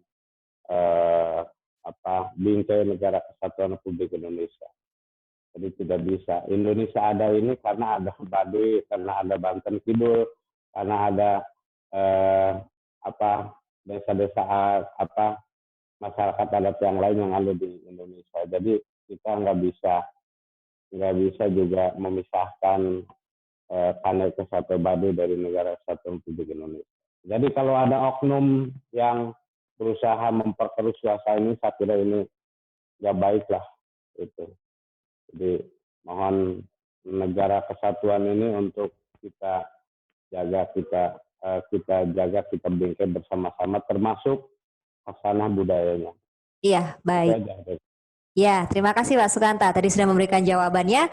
Dan langsung ke Pak Junaidi ya. Bapak Junaidi, tanggapannya mohon Bapak tentang surat terbuka kepada Presiden untuk menghapuskan wilayah Baduy dari destinasi wisata nasional. Kalau tidak salah saya menambahkan karena kerusakan alam yang terjadi. Itu gimana Pak? Ya, Bapak? ya. Begini Mbak ya, pertama bahwa surat itu dilayangkan kepada Presiden itu katanya ada dari oknum NGO yang tidak didasarkan kepada persetujuan pemangku adat di masyarakat Baduy. Halo? Nah, itu yang pertama. Kemudian, kenapa terjadi demikian? Memang Baduy itu, ya, dari kami di Kabupaten Lebak, itu sudah dimasukkan kepada salah satu potensi destinasi wisata. Dan itu kami ikat di dalam Perda Tata Ruang dan Perda Penyelenggaraan Pariwisata. Namun, sesuai dengan pergeseran zaman dan kekinian, ya, dan juga semakin banyak wisatawan yang masuk ke Baduy, ya, itu sekarang seperti terdegradasi, ya. Pertama itu ada perilaku dari wisatawan yang tidak mengindahkan kebersihan seperti sampah dan lain sebagainya. Kemudian yang keduanya itu masyarakat luar, kalau saya lihat masuk ke Baduy wisatawan itu juga membawa keteladanan yang lebih cenderung terhadap degradasi budaya. Contoh misalkan Baduy itu kan tidak boleh punya HP, tapi itu ada HP, mainin HP, baik Baduy luar maupun Baduy dalam. Itu karena melihat, gitu kan, melihat dari perilaku wisatawan dari luar. Yang paling parah lagi sebenarnya itu juga udah kepada pragmatisme dan kapitalisme. Ada juga orang Baduy katanya yang punya mobil, punya showroom, gitu kan. Kemudian jual beli tanah di luar Baduy. Nah, ini mungkin ya salah satu dampak dari begitu semaraknya atau banyaknya wisatawan yang dari luar ke Baduy, sehingga justru membawa perubahan yang kurang bagus terhadap tatanan hukum adat atau kearifan lokal masyarakat Baduy. Tapi apa yang saya bicarakan tadi itu memang perlu pembuktian. Dan seperti misalkan ada Baduy luar yang punya showroom, ada masyarakat Baduy yang beli tanah di luar, ada masyarakat Baduy yang kemudian punya mobil misalkan. Nah, ini juga perlu ada penelitian yang lebih dalam. Tapi informasi itu bukan rahasia lagi. Ada masyarakat Baduy yang punya HP padahal Baduy dalam, yang sesungguhnya itu dilarang dan tidak boleh. Tapi ini perlu ada penelitian atau ada kajian atau ada riset agar berita dan informasi ini menjadi ilmiah atau bisa dipertanggungjawabkan. Tapi saya cukup banyak mendengar itu. Maka oleh karena itu, ya kita semua memang dalam rangka menjaga kearifan lokal masyarakat Baduy, bagi wisatawan yang hadir saya kira tidak ada larangan. Dan pemerintah sudah sinergi, maksud saya pemerintah daerah. Tapi kalau banyak wisatawan yang melakukan perubahan atau membawa perilaku degradasi budaya Baduy, nah ini yang harus ditertibkan. Intinya bahwa internal masyarakat Baduy itu sendiri harus mempunyai aturan hukum adat dan ditegakkan secara protektif dan juga dipayungi oleh kekuatan kebijakan pemerintah di daerah, dalam hal ini adalah Kabupaten Lebak. Saya kira itu, Mbak. Terima kasih Bapak, intinya menyelaraskan aturan dari adat sendiri dan kemudian juga pemerintah menyelaraskan dengan aturan-aturan untuk mendukung seperti itu. Nah, terakhir Pak Ahmad Syihabuddin untuk jawaban dari pertanyaan tadi Pak tentang surat terbuka kepada Presiden tentang dihapusnya Baduy dari destinasi wisata.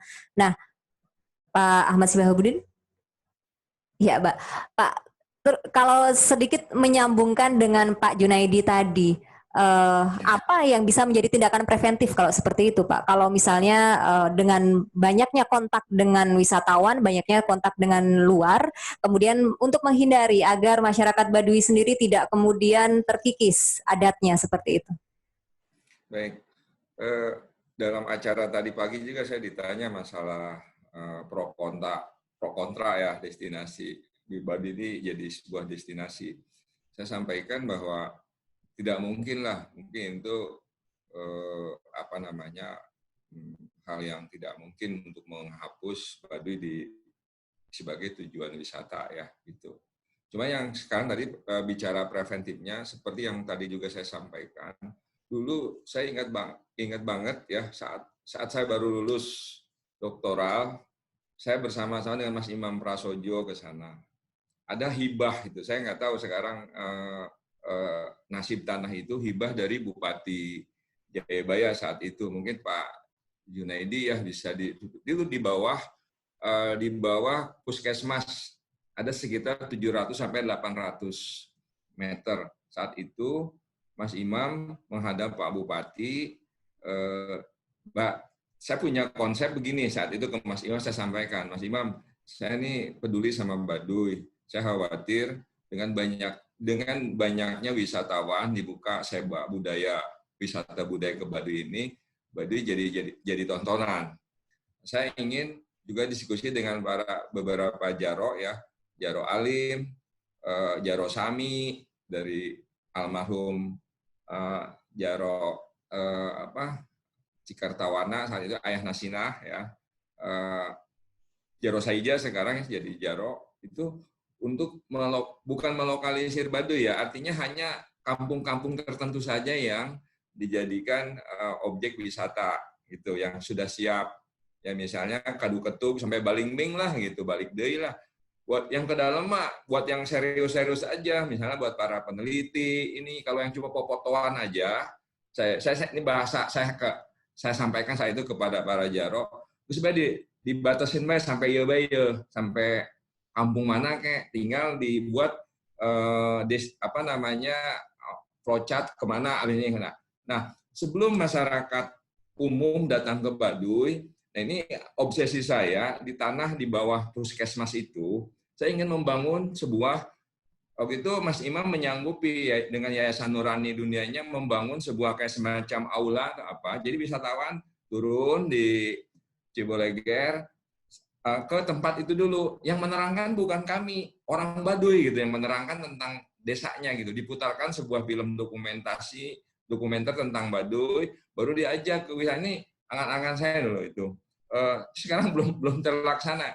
Itu ada tanahnya di bawah puskesmas itu. Puskesmas pembantu ya Bu ya, sebelum kita masuk ke Ciboleger kan ada puskesmas Bu ya di situ. Nah, di situ ada lahan. Seingat saya itu dulu ada hibah dari Pak Bupati Jayabaya.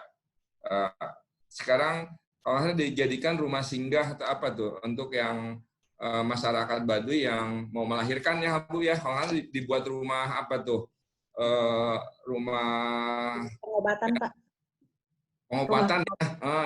Imah Pangubaran. Saya ingat. Jadi emang konsepnya itu ada imah Pangubaran, ada rumah buat pemutaran nanti itu film. Saya ingin melatih, menyiapkan dulu masyarakat Baduynya gitu. Nanti yang menerangkan ya teman-teman Bu Syariah gitu, anak-anak mudanya, bukan anak-anak luar Baduy yang menerangkan tentang Baduy supaya nggak keliru. Itu keinginan kami waktu itu, jadi mempreventifkannya itu. Nah ini mudah-mudahan sih kalau misalnya Pemda ya didukung oleh Pak Junaidi ya untuk mengagendakan itu gitu kan, membuat fasilitas. Jadi kayak semacam kita ke tempat wisata lah, kayak ke Dieng. Kan kita diputerin film dulu Pak tentang Dieng ini apa. Itu angan-angan saya gitu. Jadi terminal Ciboleger itu ya tempat shelter, nanti kita wisatawan tuh digiring ke satu tempat, di tempat yang di bawah puskesmas itu Bu. Yang sekarang ada imah Pangubaran ya, ada imah Pangubaran, ada yang buat tes ya, ada welcome drink atau apalah gitu ya, dengan khas Baduynya gitu. Kemudian kita putarkan film, nah baru kita ajak. Nah ini dulu angan-angan Jaro Sami itu dengan Ayah Mursid waktu itu, dan Jaro Dainah waktu masih ada Jaro Dainah masih jadi kepala desa, supaya nggak semua kampung diblusukin gitu sama wisatawan. Ya, jelajah seenak-enaknya tanpa aturan seperti itu ya Bapak ya? Iya, jadi ingin ada ya kita coba ini. Saya dengan teman-teman di Tarumanegara lagi nyusun itu kemarin dengan Sahid ya, Sahid Dusun Pariwisata coba menawarin konsep itu. Baik Bapak. Iya, ada konsep dari akademisi yang kemudian harusnya ditangkap oleh dari pihak pembuat kebijakan dan kemudian nanti bisa segera terrealisasi harapan-harapan yang bisa turut menjaga lestarinya adat dari masyarakat Baduy sendiri. Waktu kita sangat terbatas, tapi saya ingin meminta closing statement sedikit saja dari Pak Ahmad Syihabuddin dan juga Pak Junaidi. Mungkin 1 menit masing-masing. Silakan Bapak. Kepada Pak Junaidi. Oke, saya berharap bahwa masyarakat adat itu tidak lagi ditafsirkan adalah masyarakat yang termarginalkan dan masyarakat yang terbelakang. Tapi masyarakat adat itu adalah masyarakat yang sampai hari ini mampu untuk mengimplementasikan nilai-nilai ideologis bangsa, agama, begitu ya, dalam rangka bagaimana menjaga hutan, menjaga alam ini agar tetap lestari sehingga masih bisa kita pertahankan untuk diwariskan kepada anak cucu kita. Jadi masyarakat adat itu harus kita muliakan dan harus kita perhatikan sebagai pelaku NGO dan juga hadir negara di tengah-tengah masyarakat adat. Saya kira begitu. Terima kasih. Berikutnya terakhir closing statement dari Pak Ahmad Syihabuddin. 1 menit saja Bapak. Menambahkan yang tadi sudah dipaparkan banyak, silakan. Jadi menurut saya ya masyarakat adat yang sudah disampaikan oleh Pak Junaidi juga ya bukan hal masyarakat yang terbelakang ya sebetulnya. Makanya istilah-istilah pada masa lalu ada istilah komunitas adat terpencil ya. Kan ini mungkin istilah ini ya mending diganti lah, masyarakat adat saja cukup ya gitu, nggak usah dibuat terpencilnya gitu kan. Kalau dalam Perpres itu masih terpencil. Yang saya harapkan sih tetap masyarakat adat tuh kudu bisa ngigelan zaman. Kalau nasihat Abah Usep tuh di seren tahun kemarin ya, karena ini juga saya tanya, Abah masih ada seren tahun tidak? Mungkin hanya kami saja, Prof. Syihab, ya nggak bisa kita ngundang dari pihak luar karena kondisinya sedang begini. Jadi masyarakat adat ini kudu bisa ngigelan zaman. Jadi ya zaman ini kita harus bisa lah gitu. Kalau memang supaya tetap bertahan, jangan juga dipaksa masyarakat adat untuk tetap ini. Jadi ngigelan zaman dalam pengertian biarlah mereka melakukan perubahan berdasarkan kebutuhannya gitu, Bu. Menurut saya itu. Jadi kebutuhan masyarakat adat dari tahun ke tahun berbeda. Seperti saya sampaikan tadi, sekarang orang Baduy sudah banyak yang ber-KB. Naik terus 1.700-nya, pemerintah juga harus memperhatikan. Bahkan di Baduy Dalam juga sudah ada yang ber-KB. Catatan saya tahun 2014 dari Bu Bidan Ros, itu sudah ada 6 orang Baduy Dalam yang ikut KB. Baduy Dalam loh ini. Yeah. Ini artinya kebutuhannya ini. Artinya biarkan masyarakat Baduy dengan caranya mengubah dirinya gitu. Jangan terlalu banyak intervensi dari luar kalau menurut saya itu. Ya, terima kasih sekali Bapak Ahmad Syihabuddin untuk closing statement-nya, dan tentunya Sobat Festival, tadi kita sudah membahas panjang lebar mengenai masyarakat adat Baduy, dan tentunya harapan kita semuanya berbicara tentang masyarakat adat adalah bagaimana menguatkan dari dalam masyarakat adat dan juga memberikan dukungan baik dari pemerintah maupun masyarakat di luar masyarakat adat untuk tetap menjaga kemuliaan dari masyarakat adat tadi agar tetap bisa berkontribusi bagi tatanan baru Indonesia.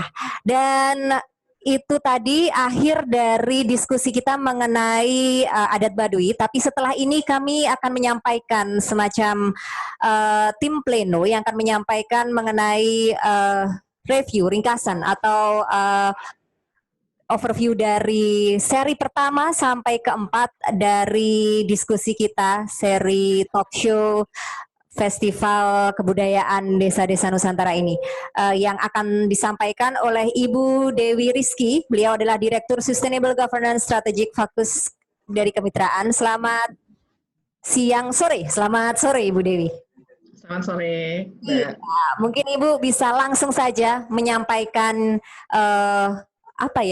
overview, semacam ringkasan atau pleno yang dari seri 1 sampai seri 4 apa yang sudah kita jalani sampai dengan hari ini. Silakan Ibu.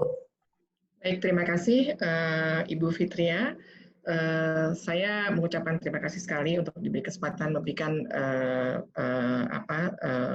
mengenai pleno ini. Terima kasih kepada para panelis. Kemitraan melihat bahwa kita membaca wajah desa Indonesia melalui kerangka masyarakat adat dan juga tata kelola kampung di ekosistem rentan. Nah, kalau kita lihat dari pembelajaran masyarakat adat yang sudah kita terjun di dalamnya, yaitu dari Boti, Nusa Tenggara Timur, masyarakat adat Marin dan Yagai di Merauke dan Mapi, Papua, melalui program Desa Peduli Gambut, lalu masyarakat adat Topo Utama dan Kulawi di Sigi, Sulawesi Tengah, dan juga masyarakat adat Kesepuhan dan Baduy di Banten. Ini memberikan sebetulnya corak baru terhadap beragam inisiatif dari komunitas adat untuk merespons perubahan terhadap situasi akibat beragam faktor dari kebijakan negara. Juga bencana alam seperti karhutla dan gempa bumi, sehingga juga upaya adaptasi di tengah tatanan baru pandemi COVID-19 ini menjadi pembelajaran bersama dan juga membuat kita mempersiapkan semua strategi atau rencana strategis ke depan seperti apa. Nah, dari keempat panel yang disampaikan dalam Festival Kebudayaan Desa-Desa Nusantara selama 2 hari ini merupakan pembelajaran yang berhasil dipanen oleh komunitas adat melalui program peduli adat dan juga program Desa Peduli Gambut di Kemitraan. Dan kalau kita melihat pada sesi pembukaan festival ini, Sekjen Kemendesa PDTT Pak Anwar Sanusi sudah menekankan tentang pentingnya mengarus utamakan pembangunan berbasis komunitas adat di desa dengan 3 pendekatan utama ya kalau nggak salah. Yang pertama adalah solidaritas antar pedesaan yang juga sudah dipahami sekali oleh teman-teman semua. Lalu komitmen kebangsaan Bhinneka Tunggal Ika yang mendasari toleransi dan pluralisme untuk membangun bangsa Indonesia melalui desa. Yang ini memang harus kita tingkatkan kembali, jangan memberikan celah kepada pihak luar untuk memecah belah. Dan kemudian yang ketiga adalah budaya gotong royong desa yang terus dikuatkan di tingkat pedesaan dan ini menjadi modal dasar untuk pembangunan desa ke depannya. Dan bagaimana dengan 3 modalitas etos bangsa tersebut dan komunitas adat di dalam wilayah desa mampu untuk merespon perubahan yang ada yang sekarang ini dan merancang secara otonom masa depan mereka. Apalagi dengan adanya situasi pandemi yang tidak akan selesai sampai dengan 1,5 tahun ke depan menurut para ahli sebelum vaksin ditemukan. Kalau kita melihat dari timur ke barat, refleksi membangun Indonesia dari pinggiran pada 4 kasus diskusi yang sudah berjalan, saya ingin memberikan ulasan mengenai Boti, di mana masyarakat Boti telah secara sosial, suku Boti terbagi di atas 2 golongan, yaitu kelompok Boti yang masih menganut halaika, dan kedua kelompok Boti yang tidak lagi menganut halaika, namun masih terikat pada adat. Dan pada golongan pertama adalah kelompok Boti yang memegang teguh halaika sebagai agama, sekaligus tradisi adat dalam setiap kehidupan. Dan biasanya secara fisik, suku Boti penganut halaika ini tandai oleh penggunaan konde pada rambut laki-lakinya dan lingkungan pemukimannya masih tradisional. Dan paling tidak itu terlihat dari pemukimannya yang masih belum menggunakan listrik. Nah, sementara itu, Boti yang telah menganut agama Kristen Protestan atau Katolik lebih fleksibel di dalam urusan pakaian dan juga pemukiman tidak lagi melulu tradisional dan sudah menggunakan listrik untuk kebutuhan rumah tangga mereka. Dan dalam konteks ini, kita melihat perbedaan kategori golongan Boti itu terkait pada aspek keanggotaan agama adat halaika. Jadi kalau kita melihat bahwa Boti mengenal konteks 9 hari yang bermakna religius di atas dapat menginspirasi warga masyarakat suku Boti itu untuk tidak berdiam diri, tetapi selalu bekerja dan berusaha untuk selalu memenuhi kebutuhan keluarga. Nah kalau kita melihat 9 hari yang religius itu dapat menginspirasi warga masyarakat suku Boti terhadap malapetaka yang akan menimpa manusia kelak. Jadi ada pembelajaran di dalamnya, sehingga di masa pandemi seperti ini, warga suku Boti tidak merasa kewalahan oleh karena adat dan budaya juga telah mengarahkan untuk tetap percaya diri. Dan ini memang perlu untuk disebarluaskan juga kepada kelompok masyarakat yang lain, bahwa suku Boti bisa mempunyai kepercayaan seperti itu, dan mereka mampu untuk mengarahkan tetap percaya diri.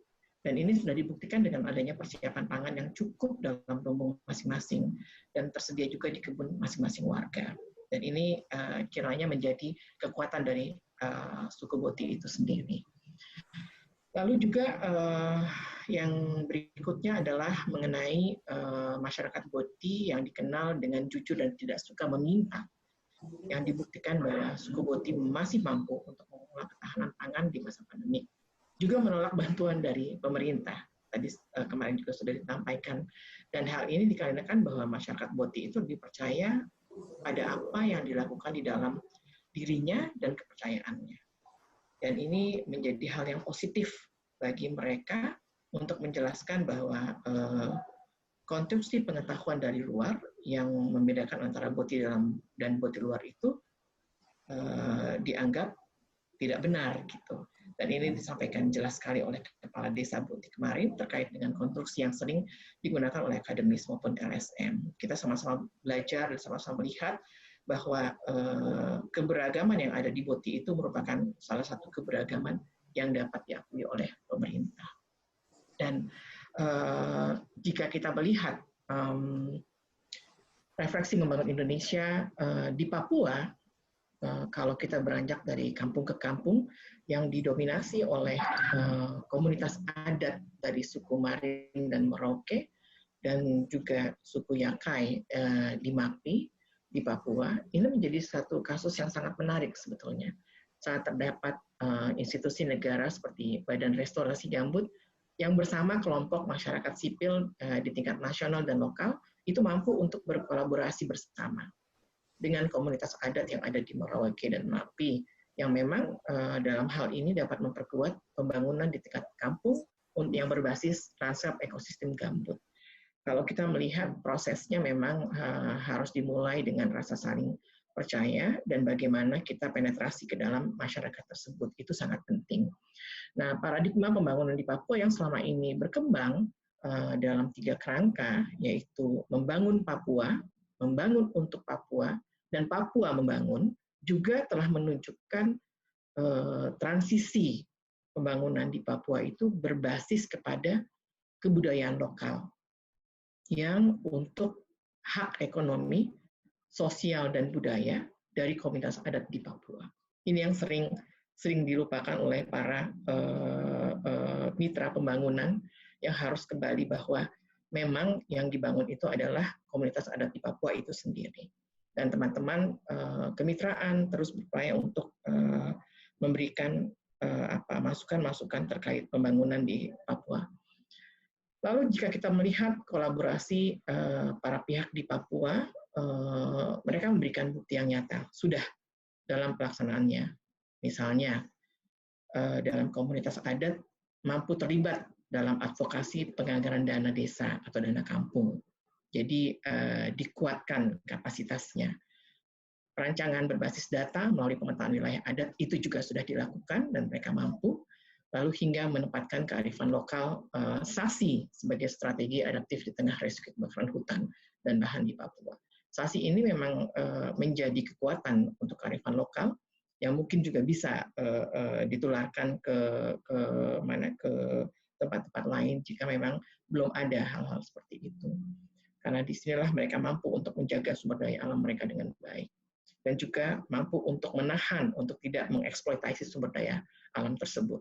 Jadi kolaborasi di dalam pemerintahan kampung, pemerintahan daerah, pemerintahan pusat, mitra kerja seperti CSO, dan berkolaborasi dalam tata kelola kampung,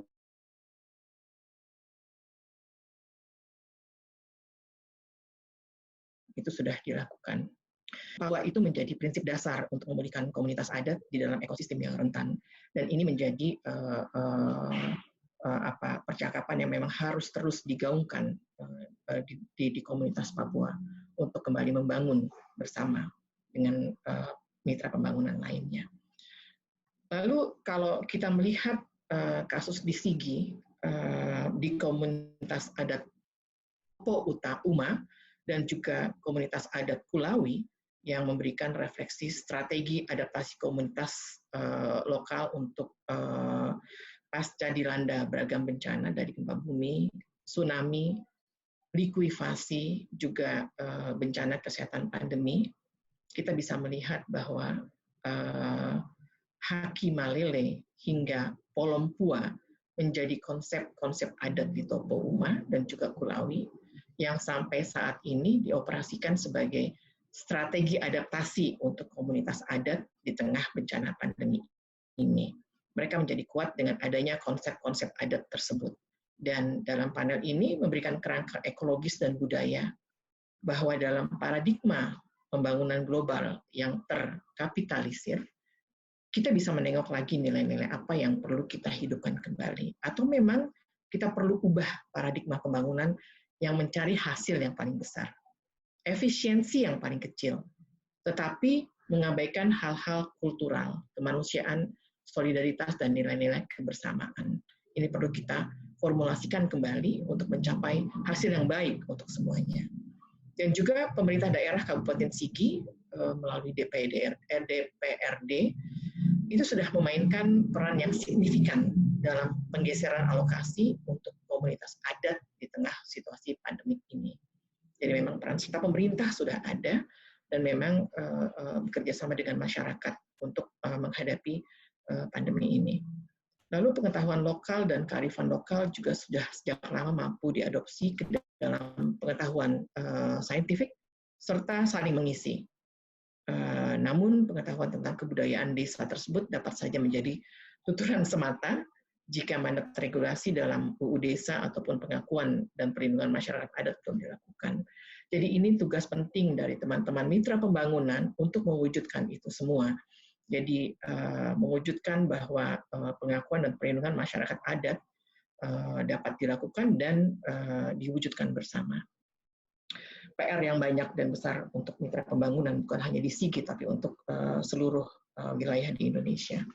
Lalu kalau kita melihat Kasepuhan dan Baduy yang baru saja Pak Dede sampaikan, Kasepuhan dan Baduy menjadi kasus praktek implementasi kebijakan bagi masyarakat adat melalui desa adat. Dan desa-desa wisata dan desa adat itu telah dikelola secara kelembagaan ya di Kasepuhan melalui hutan adatnya. Dan Baduy juga melalui desa adat sebagai destinasi wisata yang dapat memberikan pengenalan terhadap masyarakat adat itu sendiri kepada dunia nasional dan internasional. Dan ini baik untuk kedua belah pihak.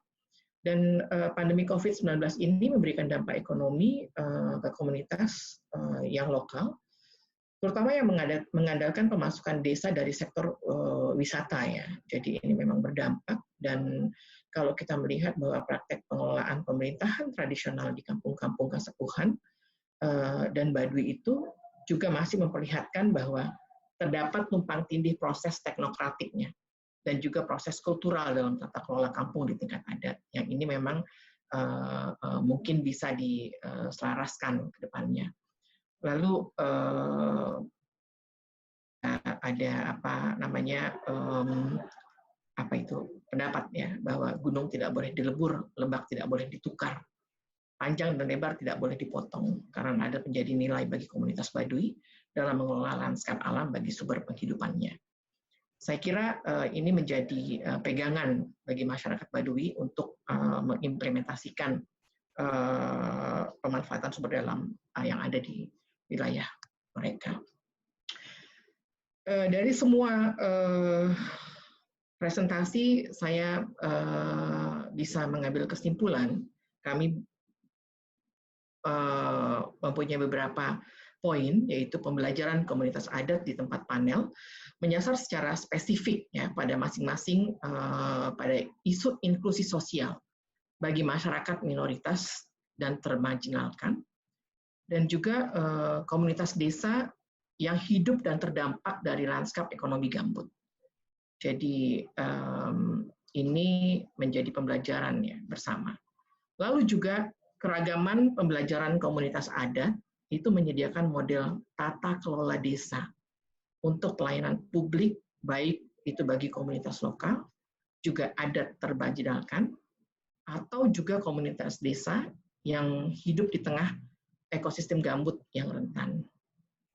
Ini banyak yang belum tersentuh oleh pembangunan yang memang harus diluaskan lagi cakupan wilayahnya oleh para mitra pembangunan, juga bekerja sama dengan masyarakat lokal. Dan selama ini desa dilihat sebagai implementator kebijakan yang dirancang oleh pemerintah pusat ataupun pemerintah daerah. Tetapi kita melihat melalui kedua program yang dijalankan oleh kemitraan, desa itu menjadi perancang sekaligus eksekutor kebijakan yang berbasis kondisi dan karakteristik persoalan sosial dan juga lingkungan yang dihadapi oleh komunitas. Justru menjadi perancangnya dan juga sebagai eksekutor dari kebijakan itu. Dan kalau kita melihat bahwa parafrase desa membangun itu menjadi istilah yang digunakan oleh kemitraan dalam panel ini agar kita bisa memahami dinamika tata kelola desa dan juga kontribusi komunitas desa sebagai subjek aktif pada kerangka pembangunan ekonomi dan juga ekologis di dalam kehidupan komunitas adat dan komunitas lokal tapak. Jadi kemitraan kembali kepada dasar bahwa masyarakat desa itu sendiri yang harus membangun dan ditemani dengan didampingi oleh para mitra agar menjadi desa mandiri dan juga ikut dalam sebagai aktor pembangunan. Saya kira itu saja Ibu Fitri dan Bapak panelis yang lain dari kami. Semoga acara ini bermanfaat buat kita semua untuk kemajuan desa dan juga masyarakat adat. Terima kasih. Ya, terima kasih Ibu Dewi yang sudah menyampaikan rangkuman dari talk show seri 1 sampai dengan 4 di hari ini. Dan Mungkin sudah cukup sekian waktu saya untuk mengawal talk show di seri ini, dan terima kasih, mohon maaf atas segala kekurangan. Saya undur diri, wassalamualaikum warahmatullahi wabarakatuh. Saya kembalikan ke Mas Gundi, silakan. Terima kasih Mbak Nadia, dan juga tentu saja kami ucapkan terima kasih untuk seluruh narasumber yang telah bergabung di siang hari ini, dan juga untuk para panelis, dan juga tentu saja untuk dari tim Pleno, terima kasih sekali. Dan Sobat Festival semuanya, telah usai untuk seri keempat Talk Show Festival Kebudayaan Desa Nusantara. Jadi baru saja kita menuju ke Desa Adat Baduy. Dan kita sekarang berada di hari kedua, masih ada hari ketiga besok, masih ada hari keempat besok. Kita akan informasikan bahwa di hari ketiga kita ada Desa Adat Aceh dan Minang, dan juga Desa Adat Melayu Sriwijaya dan Batak. Baik, Mbak Nadia, sebelum kita tutup acara talk show seri keempat ini, kita akan bersama-sama foto bersama terlebih dahulu. Untuk seluruh narasumber, penanggap, dan juga tim Pleno, mohon untuk bisa menyalakan kameranya. Kita akan berfoto bersama terlebih dahulu. Baik, berikan senyum terbaiknya untuk Indonesia, dari desa untuk Indonesia. Silahkan, 1, 2, 3. Sekali lagi kita bersama-sama sambil meneriakkan salam budaya desa dengan mengepalkan tangan kanan kita. Baik, Bapak Ibu sekalian, salam budaya desa, 1, 2, 3. Salam budaya desa. Terima kasih, boleh kita tepuk tangan bersama-sama Bapak Ibu sekalian. Matur nuwun sekali untuk kebersamaannya, terima kasih sekali Pak. Dan Sobat Festival sekalian semuanya, kita akan bertemu kembali besok pada pukul 10 pagi untuk menuju ke Desa Adat Aceh dan Minang. Ini adalah rangkaian seri ke-5 dari talk show Festival Kebudayaan Desa-Desa Nusantara. Dan kita akan akhiri di seri keempat hari ini. Tentu saja, mohon maaf apabila ada kesalahan dari kami dan juga dari seluruh tim. Sampai jumpa besok, dan salam budaya desa.